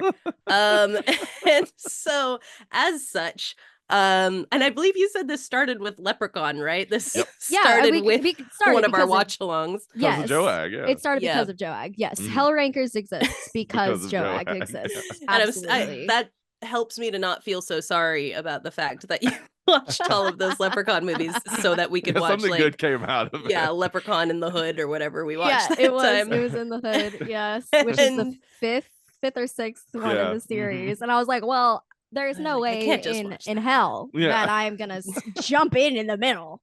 You know, come on, and that's ridiculous. You can't stop at that point. You gotta go on. At that point, if I have watched 5 movies and there's more, why would I just be like, fuck it? I'm like, I am in this. This should be called back to the Hood. You gotta find out what happened. The Sunk Cost Podcast. Yeah, the 100% Hellrankers is a sunk cost podcast. But hey, listen. Some of my favorite Leprechaun movies are in the second half of the series. True. I mean, other than 4, which is the best. Right. Leprechaun in space. Okay, let's not give away everything. I'm sure we're going to cover this again. Yeah, you'll come back to it at some point. Listen, I Yeah, you never know. That's the thing. You never know. When is it? It might get good. It might, and sometimes it does. It might. We are actually taking all the Patreon episodes that we did and putting them on the Hellrankers Patreon. Oh, nice. Great. Yeah. So those will still be available as well. Yeah. Which is and it'll be fun to, I imagine, to listen, because we just did Hellraiser and we did it back in the day. It would be fun to listen to what changed. Compare. Yeah. Have you guys compared? What changed yourself? No, I can't bear to listen to myself. So I had intended to go through all of the old episodes and take some notes and do some stuff. And then I was like, you know what if I didn't do that? Yeah. What if I just didn't make myself do that? This is the Mark method. Never revisit this is the way to go. I get that. I feel like, Steve, you probably have this where it's like when you are the one who edits it, I'm immune to my own voice or stupid things. It doesn't bother me in the least bit anymore. I used to have the same issue before I started editing, and now it's just like, oh, that's just my voice. That's what it sounds like. Yep. I basically tune me out. Yep. That's the point. I am completely, I know what my tics are and all of those kinds of things, and I just have to release it into the universe or I will go crazy. Nobody notices it. No, like you they don't. notice it in yourself, People because like your podcast and you're like, really? Even though I say all the time? Or they think it's a funny quirk, Right. Yeah, it's endearing. My famous I feel great about that was a thing I did not know that I said all the time, but there was a bar back at the local pub that I went to all the time. And he said something to me and I was about to say I feel great about that, and he went, you feel great about that. I was like, I love it. That's so cute. Oh. Now hold on. Do I say that all the time? Like, All I the feel great time. about a lot of things. That's so wonderful, though. That's It so, is, yeah. Right. Paid Like, of attention. all things, it's like, Yeah. at least it's not something like horrendously negative. I just Right. like am constantly super positive about the things Yeah. that are Yeah. occurring around me. Hell yeah. That's the But person yeah. who feels great about things. Yeah. That's a good Like, thing to be oh thought no, of. heaven forbid. Yeah. But the thing that I think is like that I always worry about with listening back to things is that like we all know we retell the same stories Yeah. over and over again, Mhm. and I feel like I'm like, oh no, I don't want to. I don't want to listen back and know how often I do that. And when Yeah. nobody ever brings it up, when they like, sometimes people say like, oh, you revisited this or whatever, because people will binge past episodes, Right. Yes. and I'm Yeah. always like, oh no, they're probably just sitting there like, yeah, they've told this story 1,000 times. And never Sure. once had that thought cross my mind. I haven't either. Yeah. Yeah, because nobody remembers any like. No. I have one friend who listens to this sometime. Dear Melanie in New Zealand. She was an Electric Fan Cave listener back in the day Oh, and wow. has followed to here. But she has a mind like a steel trap. Uh-oh. And she will Scary. remember. She'll be like, Yeah. oh, in episode 3 of this, you said this, this, and this. And I'm like, if there are other Melanies out there, they know that I'm telling the story. But it was so validating listening to, and I'm going to talk about this actually. Okay. But I was listening to Last Update on the Left. So I got Sirius Radio because they were running a promotion where for a year you get it for $3.99 a month. And I was like, I like Sirius $3.99 a month's worth. Like, I'm not gonna renew it at the end of that when it goes up to like $27 a month. Jesus. But for $3.99 a month, sure, I will Yeah. I will pay for this so I can listen to Last Update on the Left. And there was a part on there. They had Harold Schechter, true crime author Harold Schechter, on there this week. And he started saying, he goes, I read something about how, and he starts to tell this thing, and then Marcus is like, that's from your book. And he was like, oh, okay. He had no recollection of this. And then they started talking about how, like, they were like, it's okay, we do this all the time. Like, apparently we did the exact same bit about the car Casey Anthony drives both times that we talked about Casey Anthony on this podcast. Like, we just completely forgotten and done the same thing. And I was like, okay, it's validating that people who like have like multi-million-dollar podcast networks Yeah. do the same shit that my dumbass does on this. Now citing myself. I read somewhere. Yeah. That's awesome. And a great it's what your a book, flex, buddy. honestly. If you find it, Yeah. pick it up. It's well, and his other thing, I was like, this is super relatable as well. I'm like, I don't know if Harold Schechter's ADHD team, but he was like, once I write something, it's gone. It's like I've moved on to the next thing. Yeah. And that is no longer a part of me. I feel that hardcore. Yeah. Like, Yeah. Yes, extremely. So when people bring things up, like when people re-listen to the podcast and they bring up something that we talked about, I'm like, this is new to me. I don't know what I you're said talking is about. none of my business. I should, you know? I should probably Exactly. listen to Dead and Lovely. Like, I'd have 420 surprised. new episodes to be like, whoa, what were we talking about there? Oh, That's crazy. interesting. I'm not gonna lie, I did start like at the beginning. I'm just like listening through again because I don't know what the fuck to listen to right now. Yeah, it's And, like it's always new. Like Yeah. that's every now and again I'm like, did I listen to this one? And then I'm like, there will be a line somewhere in it that I go, oh Yeah. right, yeah, I did listen to this one, but Yeah. it's still new. Mhm. So anyways, Hellrankers, check that out. Hey. Also, Thank you. Obviously you guys only can binge something like that so many times. That's once a month, and then every Tuesday you we cover a movie that has bad ratings on Rotten Tomatoes. Trash Tuesday, which also has a really bitchin theme. Oh my god, it's it so does. good. It gets caught in my head all we the walk time. around and just be like trash. Yeah.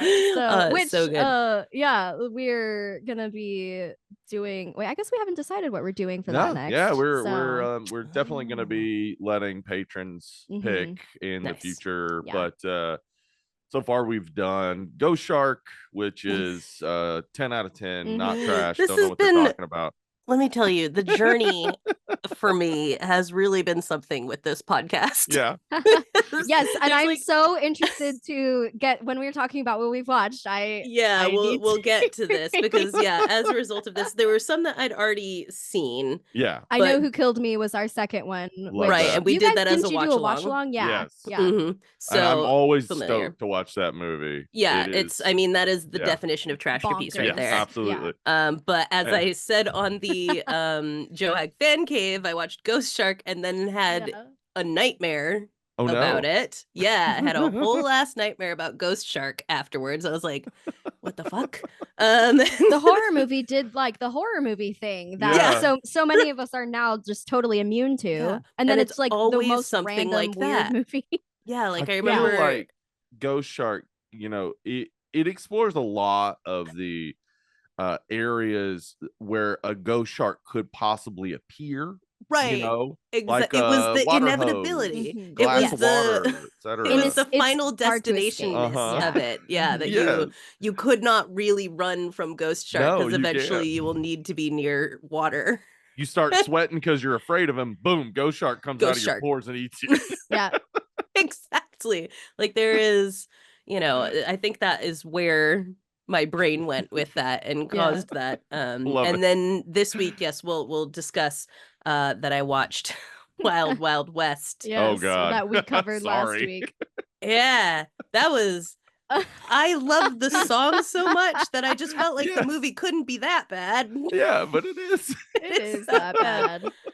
So we'll get there, but I do want to go back to that Schechter interview that I talked about on last update. My mind has been blown by this episode here.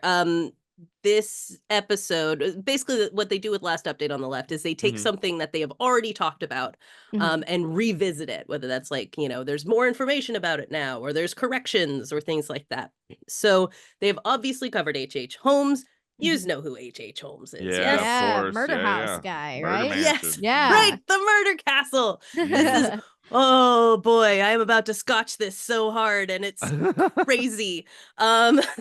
H.H. Holmes, for those of you who don't know, sort of the center of the book Devil in the White City is usually where people know it from. A man who murdered a bunch of people against the backdrop of the Chicago World's Fair in the late 1800s. And famously, he allegedly built a murder castle in which there were all kinds of chambers and things like that in which to do horrible torture to people who were sort of coming in for the World's Fair. And make it so right. Yeah. And basically make it so that no one from the outside could hear and all of this kinds of stuff. But friends, Harold Schechter dropped a bombshell on this podcast. Okay. According to Schechter, who wrote the definitive biography on Holmes, 1994's Depraved, there was never any murder castle. Okay. So like the whole thing that we know about the guy that everyone right, the whole thing that makes him so sensational. It's always been the most suspect element of the story. He kept hiring different contractors. Yeah. Over and over and over, like and none of them were like, that's a staircase to nowhere. Yeah. Like, right. Yeah. Which he did hire contractors to do weird shit and stuff like that, but not for murders. For fraud, basically. That makes sense. So, well. This is huge to me because like I'm a big Eric Larson fan. Aside from his like Winston Churchill worship book, I read and like everything that he comes out with. And you kind of assume that like bro does his due diligence as one of the most famous historians in America. And like maybe he writes too many books to be as on top of things as I think he should be, right? Like maybe he's farming some of that out to people. Yeah. I don't know. But you would think something as big as this thing didn't exist wouldn't have slipped by him. Right. Yeah. And in this interview, they ask Schechter, like, if this is decades later hindsight, like you've read more and that's what happened, or like, when did this, like, you start questioning the existence of this murder house? And he was basically like, pretty much by the time I finished the book, I realized oh god, was No not real. fucking way. Yeah. It's like, but I'd written the whole book. So he was like, I Oh tried to my kind God. of like put into like the epilogue or whatever, Yeah. like my hesitations and doubts This or is whatever, why and thought that history that was is good enough. so impossible. It's so Right. impossible. People Yeah. trust books. You just Yeah. trust books. If it's in print, Yeah. it must be true. Yeah, Yep. surely Yeah. this has been fully vetted and all this Yeah. stuff. But Yeah. like, you know, this No. guy basically he wrote what he considers like elevated pulp, right? And so his Uh-huh. kind of Okay, mindset on this was like, I'm writing trash essentially, because it's Okay. 1994. So Mhm. true Mhm. crime is a thing that we all do like secretly, you know. Yeah. It's Mhm. not a thing Yeah, I that remember that. people openly Yeah. are Mm. Yeah. into. And you're weird. Yeah, people think it's You're a weird if you know a weirdo. bunch of stuff Right. about Manson or whatever. Yeah. Exactly. It wasn't Mhm. like everybody was like this at the time, or Right. at least, again, not openly. You would pretend you weren't into it at that point. Yeah. And so people picking up these books weren't looking for, you Truth. know, like deep historical documents. They Yeah. wanted something like sordid and Yeah. pulpy that Sensational. they could sensational that they Yeah. could read. So he didn't consider himself as being like, oh, I'm contributing to like this massive misinformation Right. about this guy. He's like, he did what he like at the end of it. He put his hesitations into it. So like it's on the record. Uh-huh. But mostly he was writing something to entertain people who Right. were Gotcha. interested in true crime. And it's a pretty interesting interview, like basically where, you know, he criticizes that people talk about like they try to justify true crime and be like, oh, it's, you know, it's about like trying to understand the world and how we feel safe in it. And like to a degree, like sure, there's like an element Sure. of that to it, If but it he's weren't like, a massive industry. Right. right. If there And weren't a he's like, lot you of money involved, I'd believe that's it. Yeah. But yeah. And it's like you have to acknowledge that that one of the reasons, and probably one of the main reasons you're interested in true crime, is a titillation factor Yeah. with Right. it, you know? Yeah. And so yeah, he didn't consider himself to be writing something that needed to be like ironclad history. That wasn't the purpose of the book. But then people like Eric Larson are writing history here, Right. you know, like we Yeah. do expect that Yeah. from him. Mhm. So to be clear, we do know that H.H. Holmes killed probably around 9 people, though like Okay. we don't know exact number, but that's Mhm. pretty much what's estimated. So he definitely was a murderer, and Mhm. like I don't know if prolific one is the right way of It's a putting it. lot. It's a Yeah. lot, but It's it's a not. lot. But like a It's, lot of I them mean, were it's kind more of than at what, once. you know, the average Yeah, number. it's more you than know, I've Yeah. done. Right. Yeah. Sure, So yeah. So Average number of murders is probably 0 point something. exactly, His yeah. did It's 9. right, That's a It's lot. like having 2.5 kids. Right. Yeah. Someone is skewing those, but yeah. That's interesting. I would love to hear that statistic actually. Like, Right. just How what many is the murders average are number we of each murders responsible Right. based no. on population and number of murders committed? Right. Yeah. But if someone out there can run those numbers, Yeah, nobody who get that listens to this back to us. Do podcast the does math real numbers. quick. But Yeah. anyways, while alive, he confessed to 27 murders. Yeah. But he was also a sociopath who was absolutely Mhm. reveling in the Mm. attention that he was getting Yeah. from this. So he's like a Otis Toole super type of unreliable, stuff, yeah. exactly, Mhm. super unreliable narrator. Yeah. Like what Schechter says in this interview is he's like, most of the stuff that H.H. Holmes like said or wrote or confessed to clearly was written by other people, and he just signed his name to it or Yeah. repeated it. So like the mythology around him comes from basically like the cops being like, here's your confession, and him being like, yes, sweet. Fuck Cool. it up. Yeah. And Yeah. like, yeah, I Love definitely confessing. did all that, you know? Yeah. Like, Wow. I imagine he got stuff in prison for it. oh, I'm like sure. Yeah. There because were that's generally the thing is the cops want to clear it. They want to say they solved it. Yeah. Mhm. They tell a prisoner like, listen, you know, we'll bump you up to a better cell or whatever. Exactly. Yeah. Fine, that's I think that's probably the case with Yeah. this is, you know, on top of just the fact that his ego loved Yeah. it. Oh, yeah, I'm it's the sure he was attention. getting Yeah. things for Mhm. this. I mean, he still got executed, but Right. in the with meantime, a life bang. might have been better. Uh-huh. Yeah, Yeah. exactly. But it was the 1940 book Gem of the Prairie by Herbert Asbury that saw those numbers suddenly skyrocket to some 200 victims. Wow. Yeah. As author Adam Selzer explained, it had kind of a throwaway line that some people suggested it may have been as many as 200 people.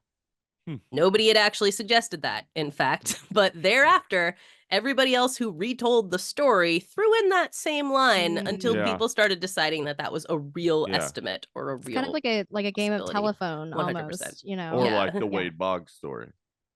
The what? What's the The Wade, Wade Boggs Boggs story about story? him drinking 60 beers Oh, on a cross yes. country Yeah. flight. And just like keeps Yeah, getting all of bigger his and bigger. teammates Keeps have Yeah. a getting bigger. different Yeah, number, it's a and big it just yeah, gets it's a big higher fish. and higher and higher. Yeah. Big He fish, probably that's did a good way not of putting drink it. several gallons of beer. That's probably not. Right. Okay, yeah. No, just from like a bladder perspective. Right, yeah. It's just very unlikely. Yeah. They get to, like, he dies and they're doing the autopsy and they Yeah. open him up and they're like, God damn, the bladder on this guy. It's like his entire guts are filled with bladder. is the taher of drinking brews Yeah, on a absolutely. plane. But yeah, it's that thing that happens with stories. They get Mhm. embellished and embellished and embellished, and Mhm. people forget like where they heard it or whatever until the embellishment just becomes the accepted fact about Right. Yeah. whatever happened. And in the Murder Castle story, like I said, he's supposed to have built this specialized hotel full of horrors where he lured in random folks coming for the World's Fair with a cheap place to stay and then killed them. Mm, Now, in The Devil in the White City, have either of you read this? no. Okay, in this book, Larson basically kind of plays off the fact that no one seems to come for these people by like basically acting like H.H. Holmes is playing 4D chess here.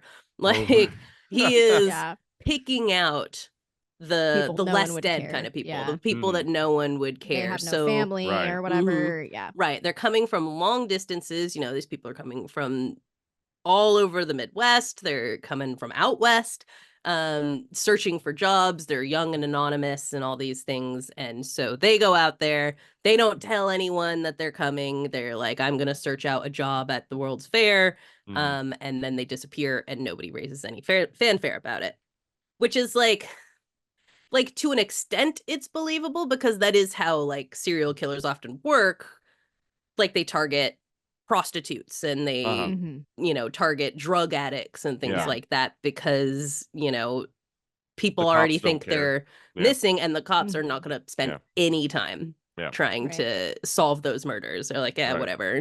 You know, nobody's looking for them. We Mhm. don't give a shit. Yeah. So you know that's why they call them the less dead, right? Yeah. So to an extent that logic makes sense, except that like it doesn't on the scale of like How on would he purpose know? having people come to Yeah. and stay at his murder Right. hotel that he knows come from like how heavily is Right. he Yeah, screening these exactly. people. He has to vet every single person to make sure Right. that they're not like well known and going to be missed. And Exactly. then why would he like? What would his excuse for turning them away be? You know, Oh, Right. you're homeless? Certainly you have room for a hotel room. Yeah, Or right. money for a It's- hotel room. No. yeah, like, what? Yeah. it doesn't really make any sense when you completely think about that. And I think in the book it kind of is played as unraveled when he picks the wrong person, you know, and someone does notice. But basically, you know, I was reading like what other historians have to say about this, and they're like bullshit. There's not one record of anyone going missing at the Chicago's World Fair. That's not to say nobody died or anything happened to them, but Right. like they identified them. They Yeah. they knew who they were. Nobody went missing under mysterious circumstances and never turned up, let alone 200 people or even 27 Yeah. people from the Chicago World's Fair. And there's simply no way he was that strategic that he only killed people no one would come after. Mm-hmm. In reality, the people that he did kill were people he knew, which makes a Isn't lot that more like sense. normally like how that goes? Like you're Mhm. more So likely rare to that be it's- killed by someone you Yeah. know than a Yes, stranger. exactly. Which I guess maybe with a serial killer, not as much. You know, Mhm. they don't Sure, want to yeah. like annihilate people around them because it'd be very obvious that Yeah. they're Yeah. doing it.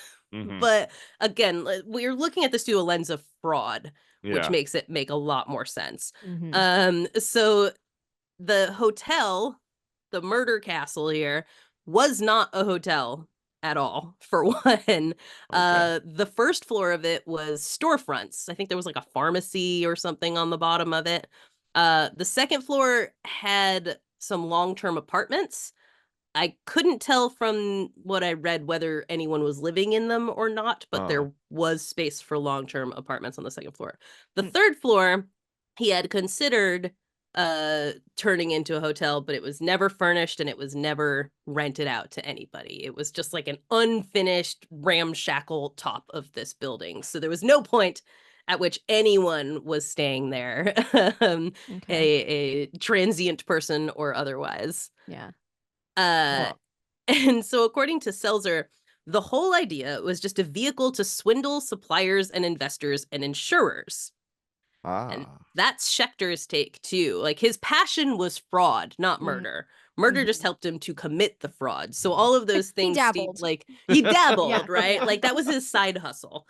And his main thing was fraud. So all of that stuff about like getting all these different contractors to do things, like he was basically like finding ways to like extort money through insurance fraud and stuff like that. And that's why he was having people just build random shit onto this building. Gotcha. Okay. You know, to then take out insurance policies and cash in on them in fraudulent ways and stuff like that. Are you I mean, like, you know, who doesn't want to read like a whole book about insurance fraud, you right know? Like, yeah, like why are we stuck on this murder house? Like, let me get up on these like insurance and claims and all this stuff. The devil who committed insurance fraud. Satan himself stealing from the poor insurance company. Yeah, when you put it that way, H.H. Holmes is kind of the good guy here. Hey, yeah. No H.H. Holmes. Yeah, just kidding. He didn't murder. You know, he murdered still kids, a murderer. So it's not the good guy in this case. A complicated man. It's yeah, exactly. You know? Listen, he wrote a song, you know. Yeah. Throw the first stone, if you will. Right. If you haven't committed 9 murders or cover up some insurance fraud. So we know that how he actually got caught was that he'd killed his fraud associate, basically. I was gonna say business associate, but like his business was fraud. And he killed his associate and that associate's 3 kids while trying to cover up a scam that they had committed together. Yeah. So like I said, like, you know, these are in a bunch. That's 4 murders out of the 9, all committed in like one fell swoop of this family that he killed off all in one go. And it was all to hide a bit of fraud. He wouldn't have just like murdered them otherwise. Like I said, it's like he wasn't that kind of sociopath. And in fact, one of the interesting things that Harold Schechter said in that interview was like, if he hadn't been a sociopath, this guy probably would have been like one of the captains of industry. Like the way that his mind worked was like, I mean, I guess he'd still be a sociopath, but in the way that CEOs are. I think basically tweak him a little bit. He's right. Tweak his sociopathy, rein it in a little bit more. And then you get like an oil baron instead of a guy who builds a shitty building and kills some people to cover up his fraud. Like, they're just completely incidental. Like, it's just a means to an end for him. Right. He's like, you know what? These people are in the way. Fucked up in a completely different way, it is. Honestly. Yeah. Like, that you don't even have this urge to commit violence. It's just that you don't even care. Like, they're NPCs. Yeah, like, it's, you know, they're in the way. He does not care that it's like a 7-year-old is just like, nah, this is gonna be a problem. And damn. That's it. Their milkshake. Exactly. So it was good old-fashioned yellow journalism that turned his dumbass fraudulent endeavors into the work of some sort of evil mastermind. The newspapers claimed that he had built trapdoors and torture rooms, and, you know, they were largely just making it up. Yeah, they wanted breeders. Yeah, right. It's the same shit as what we were just talking about. Exactly. Journalism. The idea of journalism ever having like some period golden where it was age, really about like getting to the heart of truth is like not really. Yeah, that I think existed. Yeah, it's like you have like the period of like the muckrakers and stuff like that who like tried to sort of expose the underbellies of all these kinds of things, but at the same like this stuff was coexisting with what Ida Tarbell and Nellie Bly and all those. There's always going to be people that are pursuing truth, and it just happens to get buried under butt up against the all the other shit that's more interesting. Exactly. So like a good chunk of it was straight straight up. Others, again, were sort of embellished. So they claimed normal shit like a laundry chute and dumbwaiters were like Right. used for like yeeting bodies into Disposing the bodies, yeah. basement, right? Yeah, it's like they were the just body used for like eater. they were just used for like normal laundry chute things or trash chute things. There was indeed a vault that was mostly soundproof in there, but it was far more likely it was used for hiding all the like furniture that he stole. Because Right. he Okay. was just a fucking thief. So he just tucked it in his like little hideaway vault. There was Right. no people in there that he was torturing so that, you know, nobody could hear them I scream. think most vaults are pretty much soundproof. Well, The yeah, I walls feel are like so it's just thick, like, yeah. by Yeah. virtue of what they're made Yeah. from, they're going Yeah. to be mostly He soundproof. just he didn't want anyone to hear like that sofa, screaming at the Yeah, top like of I'm his in lungs. here. exactly. Get me back to my family. This weird guy stole me. Get me back to Raymore and Flanagan. The people I love. But all this is to say, this is just like a wild revelation to me. Not because, Yeah. like you said, Steve, like it's fully believable because the Right. story was. I mean, that's the thing about the story is it sounds unbelievable. Right. It's just wild to me that it's unbelievable because it's not real. It's Yeah. just made up. Straight Yeah. up It's didn't happen. just fabricated, Yeah. and like no one really, because nobody wants this corrected, you know. Yeah. Yeah, because they Like, want the story of the Yeah. fucking murder mansion. Like that's right, and it's like interesting. the point of the Eric Larson book, which also is like how he tends to write his books, is that he likes to juxtapose two events and show how they kind of led to one Mhm. another, Mhm. right? So you know, there's like in Thunderstruck, it's like a capture of this guy who murdered his wife and how the advent of wireless telegraphy lined up just so that they managed to Right. catch this guy as he was Wow. fleeing to America, right? Right. And in Devil in the White City, it's like H.H. Holmes and his murders being enabled by the concurrent building of the World's Fair. Chicago World's Fair, so that Yeah. these two things sort of align with each other, when really these are two completely unrelated events. Yeah. Mhm. There's no Yeah. connection between H.H. Holmes and the World's Fair, except that he just happened to live there at the Wow. same time. Yeah. Wow. The more you know. Yeah. That's Or you know. yeah. I'm definitely gonna have that in my back pocket if Yeah. anybody ever starts Yeah. talking H.H. Holmes, just like, Yeah. hey, you know I- that shit's yeah. made up. Well, I actually, literally referenced it like last episode or 2 episodes ago. Uh-huh. Like I guess it was like 2 episodes ago, because I was talking about something murdery and I said, Uh-huh. like, I compared two people and I was like, I mean, one, you know, built a gas chamber in his house or whatever. And yeah. it's like, that wasn't real. Like a thing that I just said is based on misinformation. Yeah. Yeah. Wild It's shit. always interesting to find things like that that you've just repeatedly Yeah.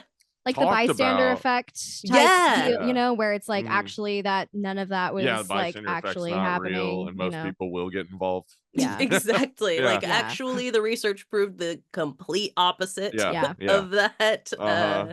Yeah, it's bananas because I mean, and the bystander effect is such a good example of that because it's a thing that comes from reputable sources. Mhm. You know, Right. this is a Yeah. thing that you find on psychology websites and, you Right. know, like literally it is in textbooks that Yeah. Right. people learning to be psychologists read, Mhm. Yeah. despite the Well- fact that the actual literature and research says the opposite thing. Yeah. I mean, when we were trying to decide what we were gonna talk about today, you know, I at first was kind of going in the direction of like social experiments, psychological Right. experiments, and Oh, and that so much case of is those on are almost like every list. Yeah, You know, right. just as if it is true and Yeah. vetted and Like and Stanford real. prison experiment, Yeah. like Uh-huh, all which these is kinds of also things. bullshit. Yeah, Because like- it doesn't prove anything except that rich white men will treat anybody like shit when given power. Mhm. Right, That's yeah. all it proved. Yep. And yeah. these things are still constantly referenced Mhm. in reputable places Yeah. as It's being not accurate like Milgram was science. telling them what to do. That's Right. not an experiment. How do you leave that out of the story? It's not control. I mean, it is controlled People in just Right. the Yeah, not in the wrong science way. Yeah. I think it's because like for the media, it's best that people are depraved. It's They true. need Yeah. Absolutely. constant validation that people are depraved, Mhm. so that when they tell you a depraved story like the H.H. Holmes story, you believe it, you lap it up, because that's just how people It are. gets us Yeah. to not trust one another. Yes. It Yes. destroys community. Right, absolutely. You know, it turns. I mean, and Turns this people is the against each same other. thing as the The butt London stabber. monster. You It know, is, it's yes. if you can't trust your fellow man, they can't trust you. Yep. Automatically, you are so much easier to be Oh, manipulated, 100%. to be You need controlled, power to be to used. control Yeah. everything. You need Yeah. people above you Yeah. making sure that you're safe from all Yeah. of these, you Mhm. know, And the fact all that of the And your you can't peers. rely on your neighbor. The pickpockets on the street saw it for what it was. Like they're like, that's bullshit, but Yeah. we Yeah. can use it. We Right. can use that against these rich people. We'll be like, that guy's the monster. Yeah. Take, Yeah, take, exactly. take, take. Yeah, it's so fascinating. Just, you know, again, like we were saying before, it's like we get taken in by this stuff too. Right. Mhm. And it's like the process of finding out you're wrong Yeah. often It's is uncomfy. chance. It's uncomfortable Yeah. and it's chance, right? Yeah. Yeah, oh Like, yeah. You if aren't I had looking not- at you aren't looking for something to tell you you're wrong. right. If I had Yeah. not happened to subscribe to Sirius this week and Right. listen to the most recent episode of Last Mhm. Update on the Left, I would still think Yeah. that he had a murder castle. And who knows Right. if I would ever come across information otherwise, because why would I be looking for it? You know? Well, the people listening right now will be like, hey, Yeah. we can maybe we can all spread this. Yeah. Just Next go to time work someone brings it up. and, Yeah, and just be like, hey, out of you know nowhere, just bring H.H. it up. Holmes? Yeah. Oh, you haven't heard of him? Let me tell you a story. All right, the Yeah. story I just told you, bullshit, not real. Let me tell you the real story. Right. Yeah. First, let me tell you this crazy story. Uh-huh. Okay, now let me explain to you why it's not true. Yeah. Normal people Oh, are not God. spending a lot of time thinking about H.H. Holmes, No, probably. they're not. No, yeah. Until that movie finally makes its way to the light Yeah, of they've day. been Or I working think on it's a that series now. forever. Yeah, It's gone through a lot of hands. Oh, yeah. Yeah, Mhm. Huh. it's I been, think it was supposed to be in like a process. Catherine Bigelow movie, like At a certain 6 point, or 7 yeah. years ago. Yeah. I And know Okay. Leonardo DiCaprio was a producer on it. yep. Yeah. And then I think it was like supposed to be a Hulu miniseries or Yeah. something. And Maybe who they knows? were like, oh wait, this isn't actually Yeah. real. Let's Yeah. just kind of Please. You know. You really think that would stop them? No, no, not at all. No. Did you guys watch Under the Banner of Heaven with Andrew Garfield? I didn't. My sibling No. did and recommended it to Yeah. me. And See, the I keep problem meaning is like to, it but I do seems know like the a good story. idea. Yeah, if you've read the book, Yeah. then that show is like infuriating. Oh, I bet. okay. Yeah. Good to know. It's like they like just created this character like the whole cloth and like Yeah. created this like whole other storyline Wow. aside from like the actual thing that happened that was Yeah. like horrifying in and of itself. You know, you're like, Yeah. There's enough like Why? real information about Yeah. this that you don't have to like make up bullshit. Right. right. Yeah. You base this on a book. Just use the book. Yeah. It's, Jesus. So ridiculous. it's written right there. Just It's try right it. there in front of you. Although I don't know, John Krakauer is weird about that stuff. Like I read the book Into Thin Air and then watched Mhm. Everest, which is based on Into Thin Air, and I was like, these are exactly the same. And John Krakauer was like, that movie was bullshit. It was nothing like my book. Oh, wow. Like, okay, I don't know. All right. Maybe I missed something. Yeah, maybe he was really into Under the Banner of Heaven, even though it was nothing like his book. I have no idea. So I was very confused by his reaction to the Everest movie. I was like, this is exactly the same. This is almost like word for word. Huh. Never mind. Wow. Anyways, now that we've Yeah. done all that, why don't we talk a little bit about what we've watched What have we been this doing? week? Yeah. Which is for me like a very, very straightforward because I only watched one thing essentially. I watched one franchise. Hmm. Okay. Last week, Mark talked about how he and his family had watched Back to the Future in his Mhm. backyard. Yeah. And I hadn't watched Back to the Future in a long time. You know, it was like Mm. one of Yeah. the first little like box sets that I bought when I was Aw, yeah. in Love Back to the college and Future. all that stuff. But it's been ages since I watched it. And so I was kind of like, I don't know if I'll like it now. I don't know if it's like Mm. nostalgia or Mhm. I don't know. For some reason, I kind of felt like I wouldn't. And I did. I was like, this is great. I'm having a really good time. So Keo and I watched the first one. And he happened to be home for a few days So like we actually like watched things more than one night. So we Mhm. watched the first one, and then the next day while we were eating dinner, I put on the second one. And then we finished it, and it was only like, 7:30 or whatever. I was like, well, I might as well watch the third one, Yeah. right? Yeah. I mean, they go kind of right into each They other. do, Right, yeah, so they it's, like, blend, so perfect it's like, we're yeah. here, why not? And then we finished the third one, and Kia was like, well, then, like, should we go see the Broadway show? And so we Might as went well. to Broadway the next day How is that? and saw it. Bruh, it was I have never seen anything like that on stage Yeah. before. That's The awesome. effects are incredible. Oh, cool. The way that they do the DeLorean and all that, like, has you, like, sitting there like, I kind of Yeah. can get some parts of what they're doing with it, and others I don't know what they're doing, and it looks Yeah. so cool. God, The lead. I go love ahead. theater because it's like one of the last bastions of practical effects. 100%, yeah. True.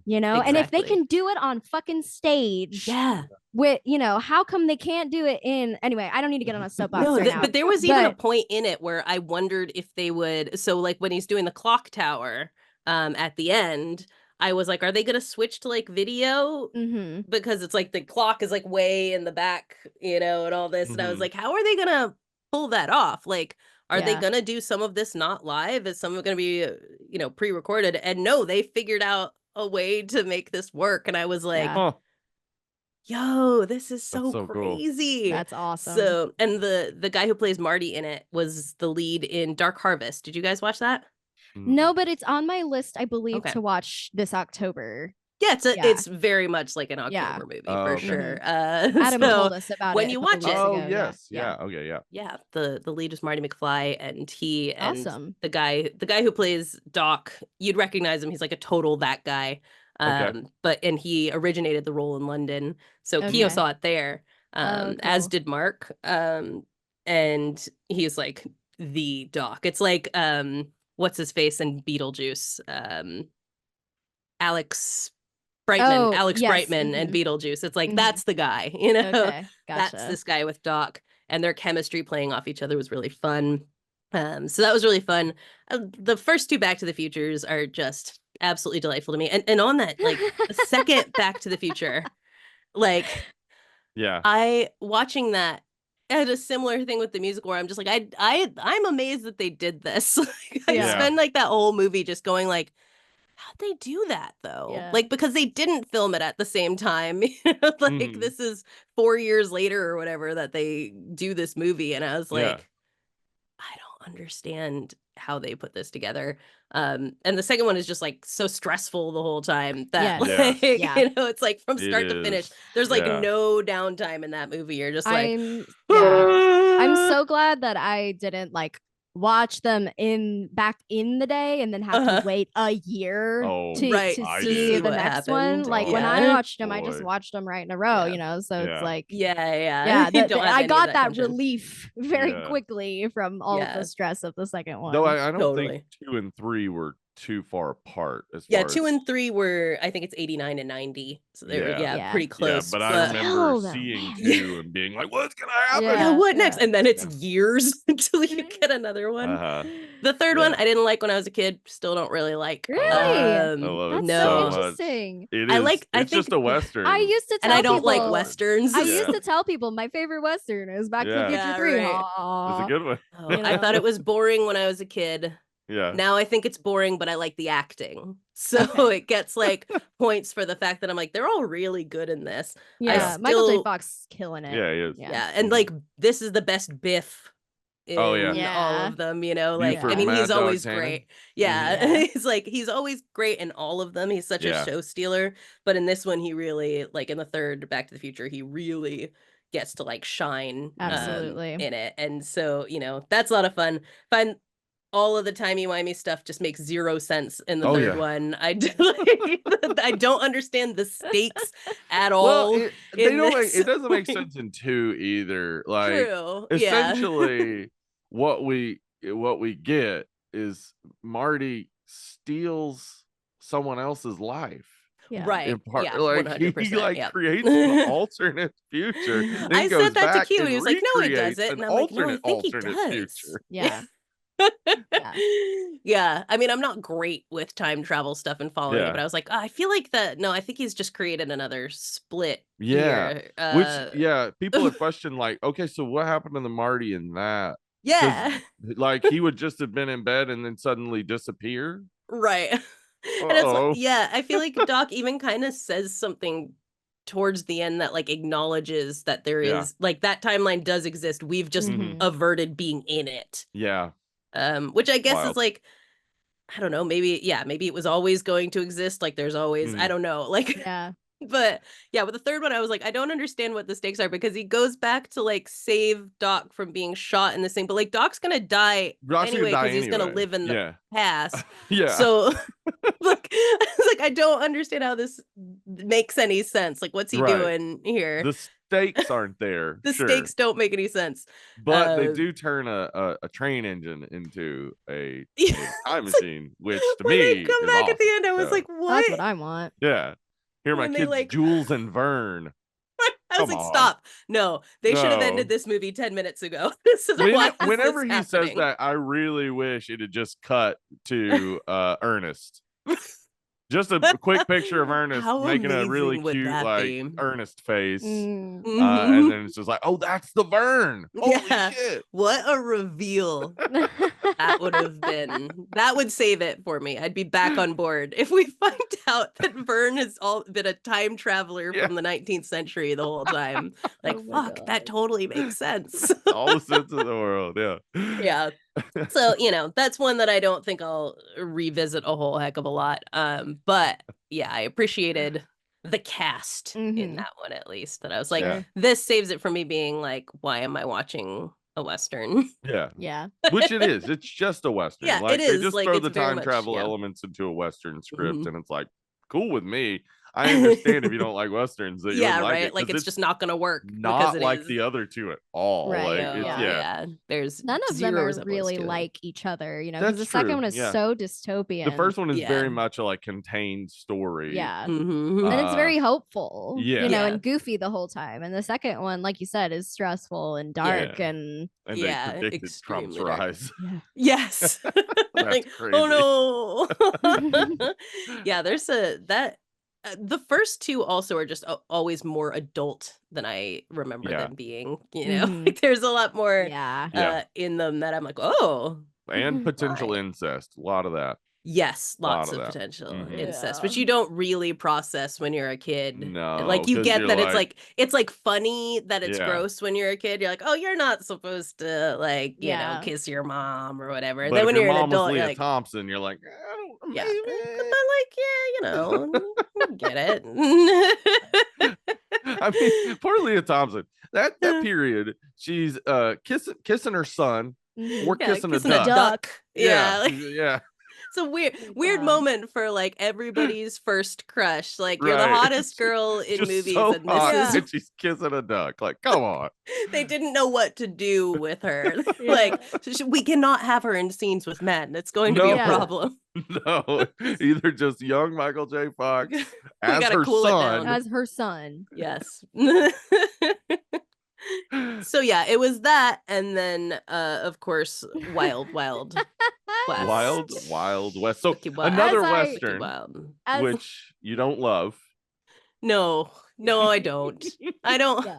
All these years, I don't know. I just like the aesthetic appealed to me though, like the steampunk look and all that. Cool. Like I felt like the trailers made it seem cool, and of course, at that point when I was like in 8th grade or whatever, Will Smith was everything. It was So, and I liked Kevin Kline. Like I'd been in a Midsummer Night's Dream like when I was in 7th grade, and he played Bottom, which I also played. So I was like, Kevin Kline, fuck yeah, let's do this. And so like there was a lot that had me on board for it. So I kind of thought when I started Wild Wild West that like this was going to be one of those things that I'd watch and go like, oh, everyone, like, this was overblown.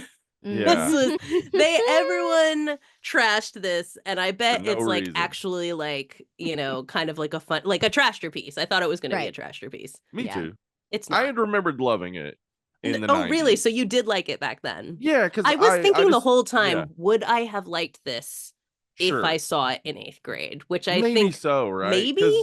Yeah, it does. It's stupid. It's bad. Very The story not great, but the aesthetic and the silliness of Yeah. it really appealed to me back It's like, then. yeah, and the dirty jokes throughout Yeah. it, which like now like wear on you. You're like, this Oh, is yeah. grating. It's Yeah. like this is the only type of humor that you guys know how to do. Right, Right. just constant Yeah. double entendre. Like, Yeah. grow up. Like, Yeah. that's, if I were 13, sure, but Yeah. at Tee-hee. 38, I'm Yeah. like, adults made this movie. They did. Mhm. You Adults- see Will Smith's dick and His whole balls. dick and Yeah. balls. And I You His can't do. whole believe situation. Yeah. this is how badly this movie flopped, is that I didn't know that Yeah. somehow. Yeah. Yeah. That's Nobody not like had ever legendary said, across the internet. Like Yeah, everyone right? knows you can see Will why Smith's aren't dick there and balls. gifs of Will Smith dick and balls, Like, because nobody saw this movie Right. and, No. and was- remembered it, or Yeah. yeah, It you didn't know. stick. It couldn't have stuck it with didn't anybody. stick. Yeah. Yeah. Well, when Incredible. you Incredible said scenes. when you said that you were finally had an excuse to watch it, you know, 'cause You're you were like, oh, covering no. it, I was like, well, good luck with that. I hope you have a good time.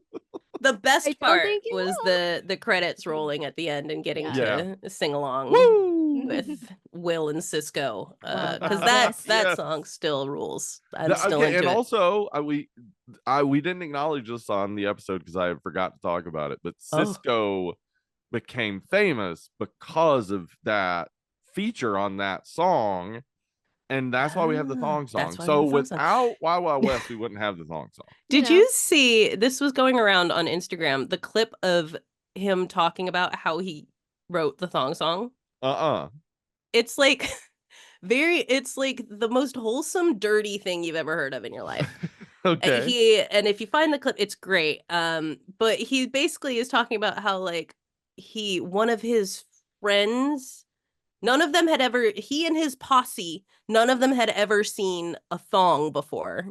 And Okay. then one of his friends was with a girl and did like a strip tease and was wearing one, and he was like, what is this? Went back to the crew and told them what he'd seen, and He was bearing guys, witness. they listen. were like, Yeah. you She have had to dumps see like a truck. this." Well, Thighs it's like what? almost as good. Like, so he said he like was, oh god, I can't remember how it goes, but that basically that someone actually said like that thong the thong thong thong in the room, and that is how that happened. Baby. And I like, this is, oh, it's so, you have to watch That's him. awesome. I'm gonna look it up. Like, Yeah. it's somehow very wholesome the way that he explains I it, even believe though it. this is a story about men sharing their sex lives with one another. It is It's like super adorable. insane to think of a group of men sitting around going like, I've never seen a thong. I've never seen that It's before. like I would not admit that. I know. Well, that's Like, I what? think that's why it's so wholesome. Is that like It is. normally Yeah. men are like, Yeah. like always trying to Yeah. one up each other's sexual Right. exploits and stuff like that, and that they all sat around and like Mhm. acknowledged none of Yeah. us have seen the promised land here. It's like, I Which like, that doesn't pilgrim will happen. reach that first? Right. Yeah. It's like it's something kind of delightful about them Mhm. all being That's like, cute. we've never It seen is. this. We need to experience it. Excellent. Yeah, so that's all my movies. What about you guys? We rewatched Barb and Star go to Vista Del Mar. We did. Yeah. It was Oh, awesome. man. It was. There's a good always kind of is. stupid right Yes. there. Yes. the I best. just really like, I love that movie, and I don't it had been a while since we'd Yeah. watched it, and It was I so just wanted something that was going to be silly and not stressful and Mhm. colorful and And fun. you got that. And I was like, Perfect. yeah, I just was like, do you want to watch Barb and Star again? And he was like, yeah, Yes, Always. obviously. Absolutely. It's like yeah. half my life is wanting to watch Barb and Star Yeah, again. Yeah. I fucking love Kristen Wiig. Like, Yeah. she, Yeah. to me, So is one of funny. the funniest people on earth. Have you guys tried watching the Palm Royale? Mm-mm. No. I think that might be on my watch list, but I It's don't an know why, because I don't Apple really remember what it's about. Okay. Yeah, it's like I use my friend's like Plex account, and he torrents everything that has ever been made in existence. Yeah. So it's like Nice. every time Awesome. I open it up, I'm like, okay. And so I saw that on there. It's an Apple show with Kristen Wiig as the lead. Okay. Ricky Martin's in it, and he's like too Okay. hot. It's like sometimes a little overwhelming where you're like, I can't look at him anymore. It's too much. But she plays like a woman who kind of cons her way almost into high society in Florida, in Palm Beach. And like everyone there like knows she doesn't fit in, but she refuses to accept this, and Okay. as such keeps making worse and worse decisions Awesome. as she tries to keep up this like image of luxury. And I don't know if it's good per se, Okay. but it is like just good enough that if Uh-huh. you just kind of like want to watch something like kind of like a little bit background, and you could scroll your phone a little bit, but every now and again look up and be like, okay, I'm enjoying this. The Palm Royale absolutely kind of fits that bill. Okay. It's like that Good to very know. specific kind of like background Mm-hmm. show. It requires no real investment from you. Yeah. Mhm. Yeah. There's I tons of am celebrities in it. Laura Dern's definitely in looking it. for that. Oh, nice. Yeah. Yeah. And This is Bruce like Dern. the opposite of the White Lotus. Yes, right. Yeah. It is. Yeah. Where It you is have to be low just, stakes like- White Lotus. They're Okay. definitely playing off of that. Like when you watch it, Okay. you can Okay. tell that this is a post White Lotus created Gotcha. show. Gotcha. Cool. Big time. See, maybe we should watch that after White Lotus, because here's my thing with White Lotus, because he's watched it. I love White Steven Lotus. I has think watched it, it's and amazing. yeah, and he was like, you got to watch this with me. Uh-huh. And I'm like, okay, I really want to. I love all the people in it, Mhm. great, whatever. And then we will watch an episode, and I'll be like, I feel like I just like worked out or something. Yeah. I'm so It's just so high. Yeah. ugh, It's it's like so stressful, and I love it, and it's great, Yeah. and it's so Right. good. But I can't watch more than one episode at a Yeah. time of Yeah. it, because it like it's so fucking stressful it's to like me. somebody went back to like 1888 and just plucked Henry James' asexual ass and set him in a writer's room and said, make a show. Mm. All right. It's great. I It's love great. it. Yeah. We have 2 episodes left of season 2 that I haven't seen yet. So we'll Nice. probably finish that over the course of like the next month. But it does. yeah, It's seriously like one a week. Maybe we get to Yeah. watch before Anna's like, That's no. it. I'm I'm like so the sad. exact opposite, Too because much. if something stresses me out, I need I gotta the finish it. completion of it. Yeah, I'm like, I same. have to see where it's going. If I Mhm. wait, then I'm like, nope. See, too I pushed out. was the type of child who would like, if somebody was doing something bad, quote unquote, in a movie, or like getting in trouble or whatever, I would go hide in the other room. I did not want to see it. Like, I would not watch like Pollyanna, because she's like sneaking out and being being naughty or whatever, which like, no, she wasn't. But I was just so stressed as a child. I couldn't even Yeah, it's see like I can't. somebody else getting in trouble or like being in an uncomfortable situation. And so Oh, like I'm a amazing. lot better now. I Right. don't run out of the room or whatever, but Yeah. I still just feel it so viscerally. And I'm just like, I have to be like, okay, these are actors. This is not real. These people Yeah, are yeah. actually experiencing these things. But yeah, so They're- yeah, the cast on there, they're all very convincing as well. Yes. Yeah. So, Yeah. you get attached, or you hate people, or, whatever the case may be on there. For Yeah. sure. A lot of yeah. hateable people. A lot of Absolutely. hateable people. Yeah, I mean, Yes. I was hanging out at Belmont station where Steven works Mhm. like a couple months Come see ago. me if you live in Portland. Yeah, and I was sitting outside, reading a book, drinking my beer, and at the table next to me was a couple that, I kid you not, it was like they were the couple in Oof, that's the rough. first season of season, White Lotus, that yeah. just got married Yeah, and Alexander I'm Daddario. yes. And the new, yeah. and I'm listening to their conversation, and I'm like, am I fucking in White Lotus right now? she the fuck? just goes under the table. Like, Yeah. nope, I don't want to. I can't engage with this. Oh my god, I felt so bad for that poor woman. Anyway, yeah. So Barb and Star is not that. It's the No. Barb absolute Star's not White Lotus opposite- or Palm absolute Royale. opposite of that. Yeah. It's just wonderful and wholesome and heartwarming, and I love it. Yeah, Yeah, we had it's a great great. time with it. Loved Yeah. it. We also double featured that with Hot Rod. Yeah. Nice. Hadn't seen Hot Rod in a while. Yeah, I haven't seen that one. Need to just be reminded that Hot Rod's amazing and so fun. So fun. Yeah. Yeah. I'm such an Andy Samberg stan. Yes. So totally. Like, so goofy, so fun. He's and great. there's all the like side characters in it. You know, Bill Hader's hilarious, even though he's like not really in it that much, but every time he's on screen or like saying his lines, like I'm just like, this man is so fucking funny. Yeah, that was in his underrated era. Now everybody like finally gets who he is, well, but that was another show that's too stressful for us to continue watching all the time. Barry. Oh my god, literally love it to death. But long-time listeners of Joag will know that I talked about how we were watching through Barry last summer. Last year. We have not finished it, by the way. So amazing. I love that. So that was fun. And then we also watched Raising Arizona. Yeah. Oh, nice.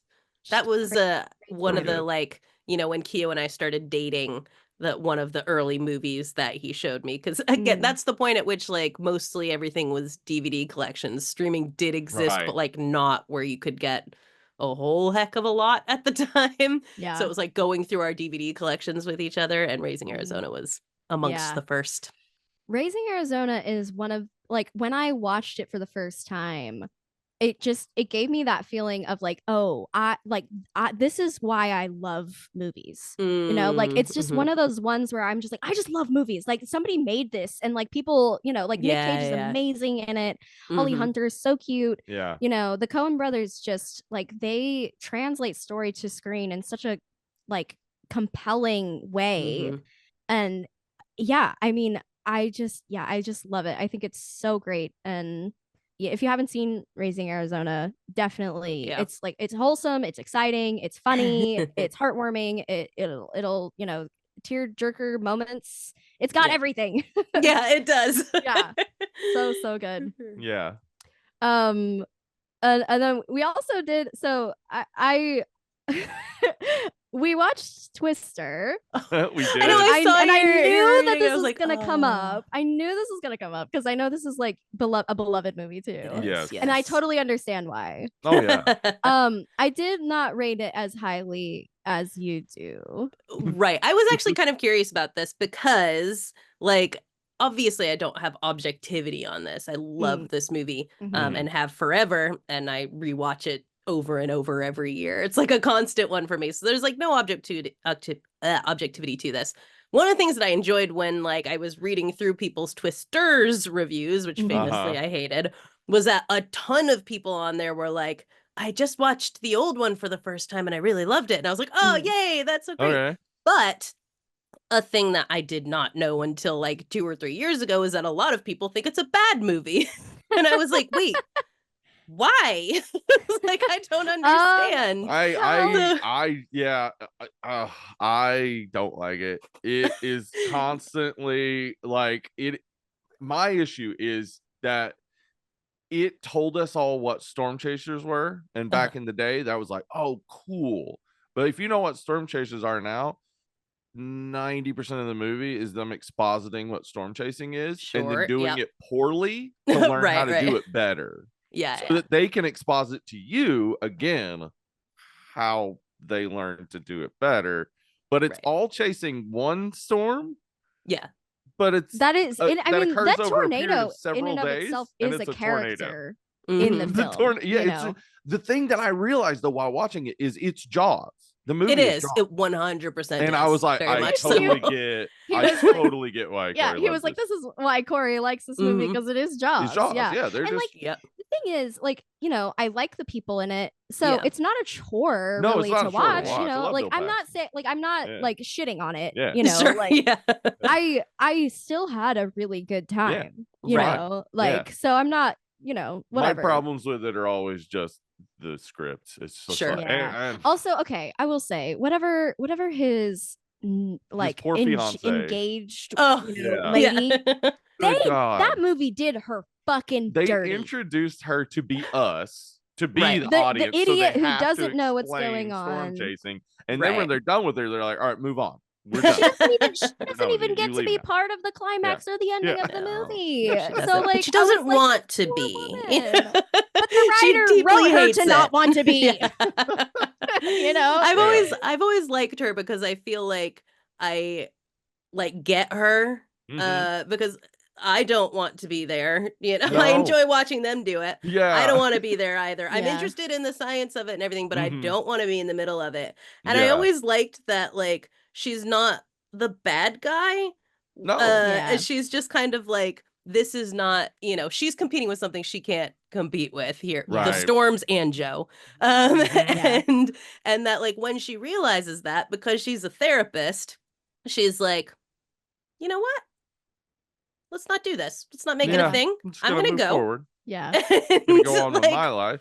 yeah, right? Like, Yeah. there is clearly something better for both of us She than all of deserves her this meteorologist man, and I hope she finds Right. him. Yeah. Exactly. Like, Yeah. I've always like had like a soft spot for that character and the way they portrayed her, because I just feel like in the 90s it's like you never had like an ex who wasn't like a heinous bitch, right? Like, it's Yeah. like she should have been Well, nagging I him the whole I time. felt like a lot of the characters were just mean to her for no reason, Right. you know, and that's kind of like part of what I wish they would have just been like, oh, she doesn't know, but we're Yeah. gonna tell her, instead of being like, why is she here? Which is why I This did one. really That's appreciate interesting, 'cause, Phyllis yeah, Seymour Hoffman's yeah. Philip Seymour character. Hoffman's I was gonna character say, who was yeah, just because it's like Philip I'm Seymour gonna try to Hoffman's like, fuck her. yeah.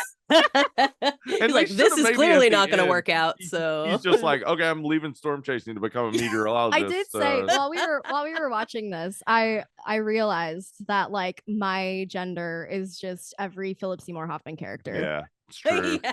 It's true. This Love goofball. that. I love Oh it. man, Uh, it's so funny too, because like obviously this movie having coming out when it did, I was like 9 or whatever when Mhm. this came out. Yeah. So for a decade or more, Philip Seymour Hoffman was that guy from Twister. Yeah. Because it was like he wasn't that guy for so long before he Right. started Mhm. getting like those He was, huge yeah. leading man Wasn't- roles. Was Boogie Nights Boogie Nights around was this like time? his big Yeah, break. it was really, a little later than that. Little I think I want to later? say that was like Okay. 98, 97, Okay. yeah, somewhere in that yeah, vicinity. Boogie Nights, late '90s. Yeah, Yeah. So he was like getting out there, but not like Yeah, like he Yeah. was huge yet. everywhere. Yeah. Yeah. It's the Jack Black thing too. It's like how I just called Mm. Jack Black that guy from that X-Files episode Yeah. for Right, ages, yeah. you know? Uh-huh. And like, you know, he was in stuff. He's like Mars yeah, Attacks like Orange and County and stuff. yeah, and right? yeah, Like but like he was wasn't around. he was being Jack Black, but not getting to do the Jack Black full like Yes. charming thing. Yeah, Exactly. And so yeah, Philip Seymour Hoffman at this point, it was like, yeah, I'd seen him in a ton of stuff, but it was like the place that he'd cemented was Mhm. Twister. So he was just Yeah. like, oh, this has got that guy from Twister in it. Yeah. That's I love awesome. that guy. Yeah, you know, and like so yeah, like the actual experience was very Right. enjoyable. It's So just like that I the just wanted to set quality the of record like, straight. yeah, right. I get you. I think that's the thing is like the thing that always confuses me when people are like, this is like a bad movie or whatever. I'm like, but like, were you not entertained? I think that's my question. Yeah. It's more I like, mean, I 'cause wouldn't there's a go lot back of- to it. right. So sure. I think that also goes into yeah, my that like, plays you know, it's into not the right. rating. Yeah. But yeah, there's a lot of stuff that like I would say that I'm like, yeah, I think 2.5 is usually that kind of rating I give something where I'm like, I had fun. I just don't think Yeah. this Yeah. was like good. Like Yeah. I'm not gonna Yeah. come back to it. Like I don't Right. think this was quality filmmaking or anything, but like I had fun. Right. yeah. And I think that's the thing that has always been the gap for me. I'm like, are people watching this and seriously like bored the whole time, or like They you couldn't know? be. I can't Yeah. imagine. Yeah, because like you said, it's There's Jaws too much with a going on the storm. whole Yeah. time. Yeah. Yeah, Yeah. there's a lot happening. Okay, Yeah. thank you. I appreciate the explanation of that for me. Yeah. Yeah. Oh my Anything else God. that you guys got to this week? I did on a whim watch this movie that had been in my watch list for a little bit called Deadware. I watched Oh this yeah, on my saw own. that Uh-huh. on there. Yeah. Yeah. I was interested in it because the premise was that it's these childhood friends. It's set in the late 90s, and so they're talking to each other over video chat, woo, and playing this like spooky game together, and the game was like cursed, and I was like, I like cursed video games, you know, that's I fun. like computer games and that kind of thing. That sounds kind of fun. And I'm like willing to forgive a little bit of anachronistic Sure. technology if it just means that this is how we're getting the movie. Like I'm Uh-huh. willing Yeah. to accept that, but the level Oh of no. non-research, Ugh. I feel like, that went into this. Anti-research. Yeah. Yeah, he was Like, are actually you doing like this on forgot purpose? things out they knew. facts out of his head. Yeah. Like, please suck out my knowledge of this era. Oof, that's Yeah, rough. I mean, there was, first of all, no reason why it needed to be set in 99. They're not dressed like it's 99. They don't talk like it's 99. It's not, it's clearly not to like avoid phones or anything like Right, that. Like, yeah, it's not that because a technology we is had exactly. cell phones in issue. 99. They use cell phones in the movie. Like, and it's they're a movie video about chatting. technology. Right. Yeah. Yeah. So I think it was just one of those like weird, like, let's bank on the nostalgia that people have for this era, but not, actually do. I don't fucking know. But the other thing that was like so frustrating about it is like one of the main characters was truly one of the most aggravating people I've seen on screen. Oh no. Yeah, I don't have a lot of time for that. Yeah. Yeah. And it was one of those situations where he kept saying, I don't even want to be doing this. I don't want to even I don't even play this game. And it's like, leave then. And he does at a certain point. And then she calls him and she's like, but please just play the game with me. And he's like, okay. And then he gets back on. He's like, I hate this. I don't even want to be doing this. And like, there's no, like, he's there because he needs to be there for the story. Right, It's like, it's just like characters have no depth. It was, and like the thing that like the actual game they were playing, it was one of those like point and click like mystery games, which I was obsessed with. Like, I loved those. And it actually looked really good. It looked really accurate to what those games are and everything. Right. And I was like, why can't we just do that? Sure. Instead of have open with 30 minutes of us getting exposition of these people's lives and why they know each other and how they're friends and all this setup for something that's going to happen later on in the movie that no one gives a shit about. Just play the damn game. But no, So, and this is something that like I just have an issue with most like found footage or like that adjacent type of like genres that like it's like found media or whatever. I don't know right, what yeah. you call it. But like it's like make a found footage movie where the characters don't suck challenge. Impossible. Right, yeah. Level impossible, because I mean that it is feels like it's biggest become a issue. trope in it that you have to have The most like asshole insufferable people characters that Right. you've ever met. Yeah. So have you seen Butterfly Kisses? No, and that actually someone just was talking about that the other day, and I remember you talked about it, and I was like, I should get on that. Yeah, like, that's not an asshole one. Yeah. It's really interesting the way that this one is done and uses talking heads and all kinds of stuff in it. Like, Yeah. because I always think when I watch something, like, I know how much you constantly watch found footage because you want to like them, but you never do. Yes. And so when I watch things, I often think about that.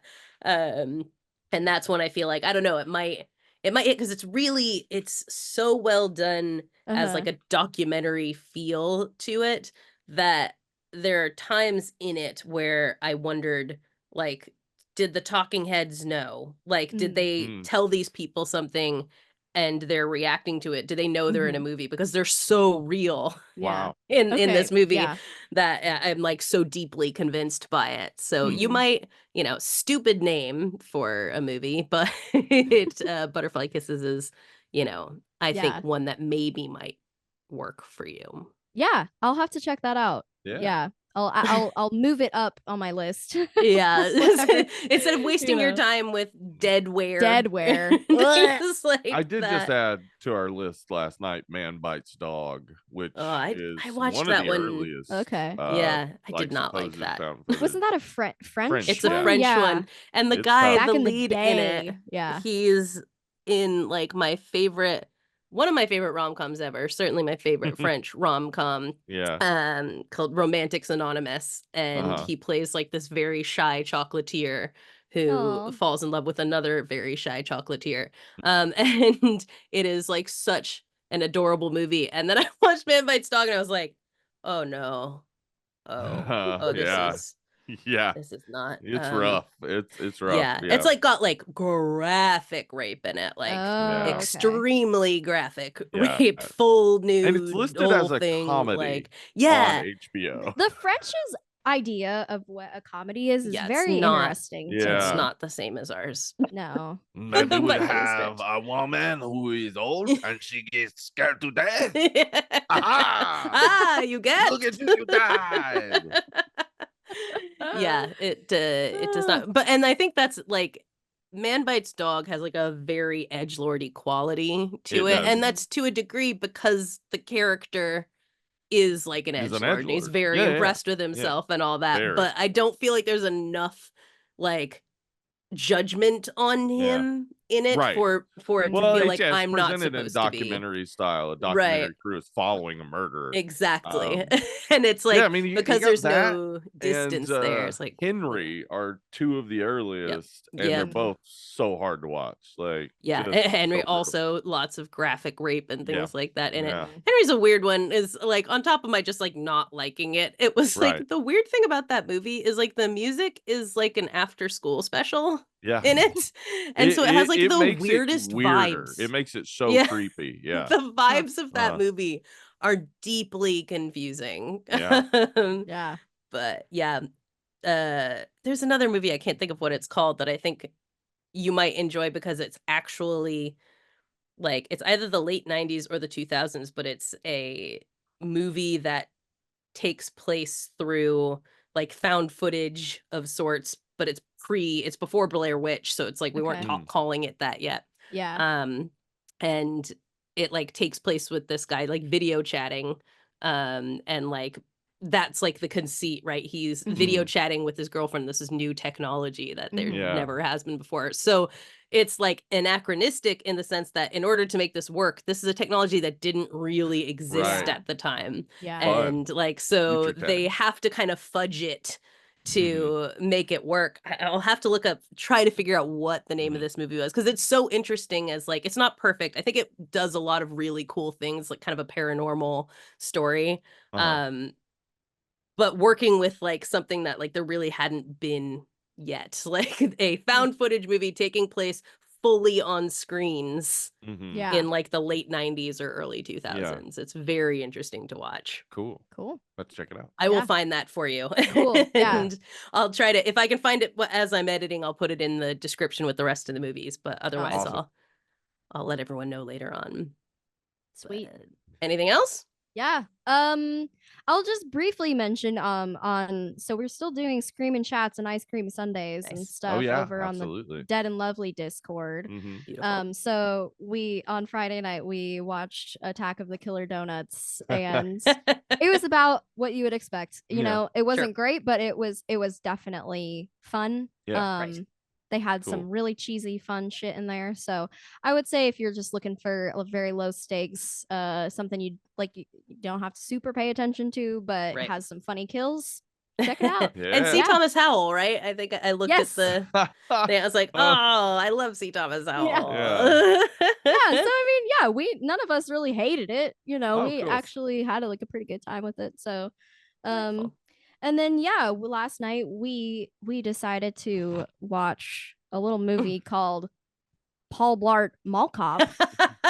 Neither of us had seen, and you really don't need to. You really don't need to see it. You don't need to see it. I had never seen it. I always thought of it as a joke movie. I Yeah, believe the reason we 100%. watched it is because the McElroy brothers Yeah. have mentioned it a lot on. Yeah, back in the day, I was a big Bim Bam fan. My brother and me, and they would bring up Paul Blart Mall Cop constantly, As a Like in a joke. positive joke. way, or Yeah, okay? no. Well, I think Gotcha. I mean like it fondly, but you know, Sure. making fun of, Yeah. and I was always like, oh, I guess I should watch that. You know, it's like these people that I like talk about it all the time. I don't know. What Aren't the there fuck it's multiple? about. I mean, I don't There want to like too. speak this into your world, but aren't there Yeah. multiple of them? Oh, believe me, I already know. Yeah. Okay. Yeah, there's like two of them, I think. Yeah. Okay. So yeah, Yeah. finally, I mean, you know, it had been brought up several times as a potential, and I was like, well, let's just do it. And it's what I expected it to be It's such an innocuous movie with no real comedy to it. Like Kevin James is not, his audience isn't looking for something to be funny. They're looking because they think his big eyes are cute and they like to see his big cute eyes on screen. And then when he says stuff, they go, "Oh, how cute!" And it's of course a Happy Madison movie. And there's nothing Adam Sandler finds funnier than a fat guy. Yeah, true. Yeah, that is true. Put a fat guy out there. Put a fat guy on the screen, and then people will laugh because he fell. Yeah, and there's You're that, not I mean, wrong. not just him. Like, there's so many other side characters that are just there, and they're Mhm. fat, and that's the It's joke. just like That's the joke. The joke is But, there's not even like a joke. But they're also to it. very they're all like normal. They're just normal. They're Right. all like normal people, Jesus you know. Yeah. So like 2009 idea of fat, Yeah. you know, which Right, is yes, of bullshit. course. Whatever. But yeah, I mean, it was like, yeah, it's like I'm not like mad at it, but I also am because But of one how, star.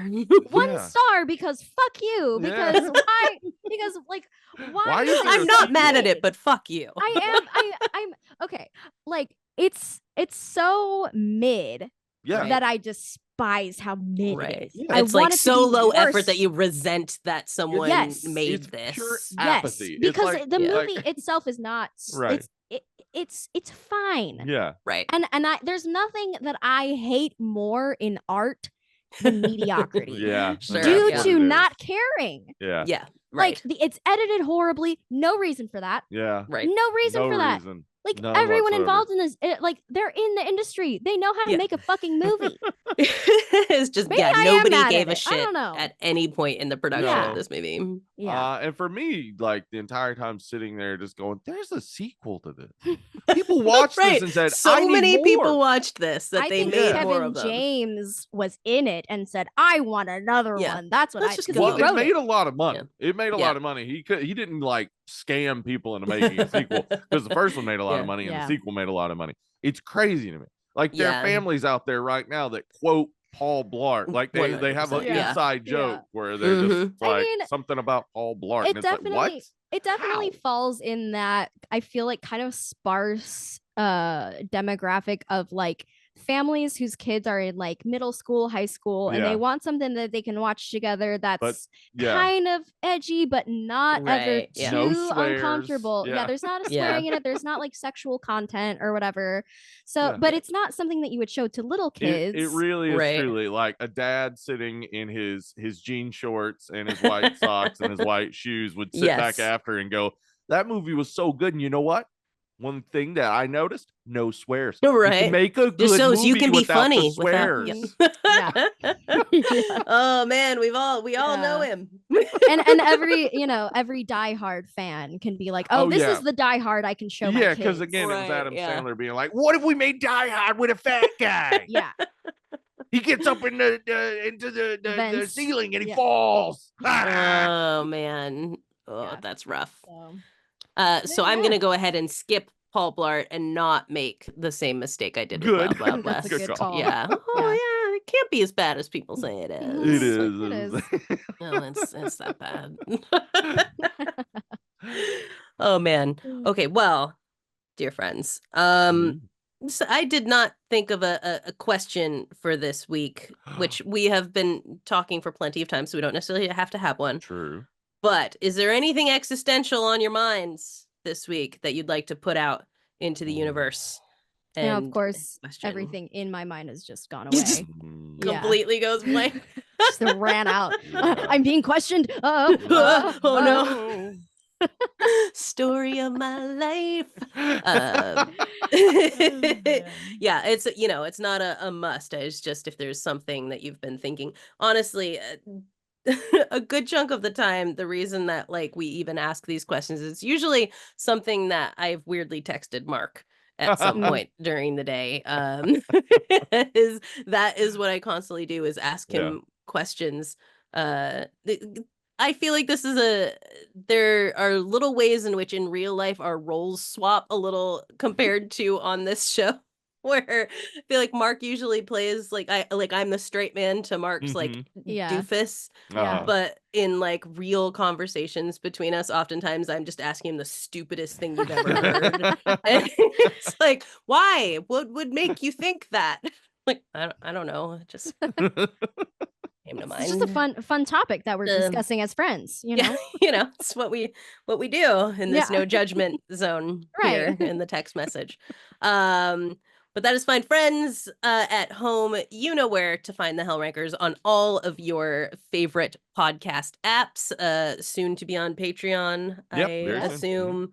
Are Yep. you doing the YouTubes or the socials or anything like We're that? eventually going to include video components. He says. It's just so much work. I've got this down to a almost zero work art at this point, doing the video thing. I can edit a 2-hour podcast in like 10-15 minutes. Yeah, it's the export is the longest part of the process. Yep. It's like, I want to go to bed now. Okay, this will be bouncing for the next 3 to 7 business days. You're right. Yeah. Exactly. Well, now I've thrown a wrench into things because there's 3 of us and I have like a frame for 2 of us. This is, it's just gonna be plain. Sorry, friends, you don't get a cool pink background this time. Yeah, but they get us. So. But you get our dear friends Hollywood, Steve, and Anna. Anything that you would like to leave our listeners with as they go off into their week? Stay hydrated. And drink beer. And drink beer. Yeah, it's good for you. Or perhaps a root brewski, should you, Yeah. If you don't drink alcoholic beer, go for root brewski. I heard it called root brewski, but that's I don't know why that's what what my brain decided it is. Yeah. Is root brewski. So yeah, have one of those. And of course, darling ones, you gotta go ahead and stay spooky.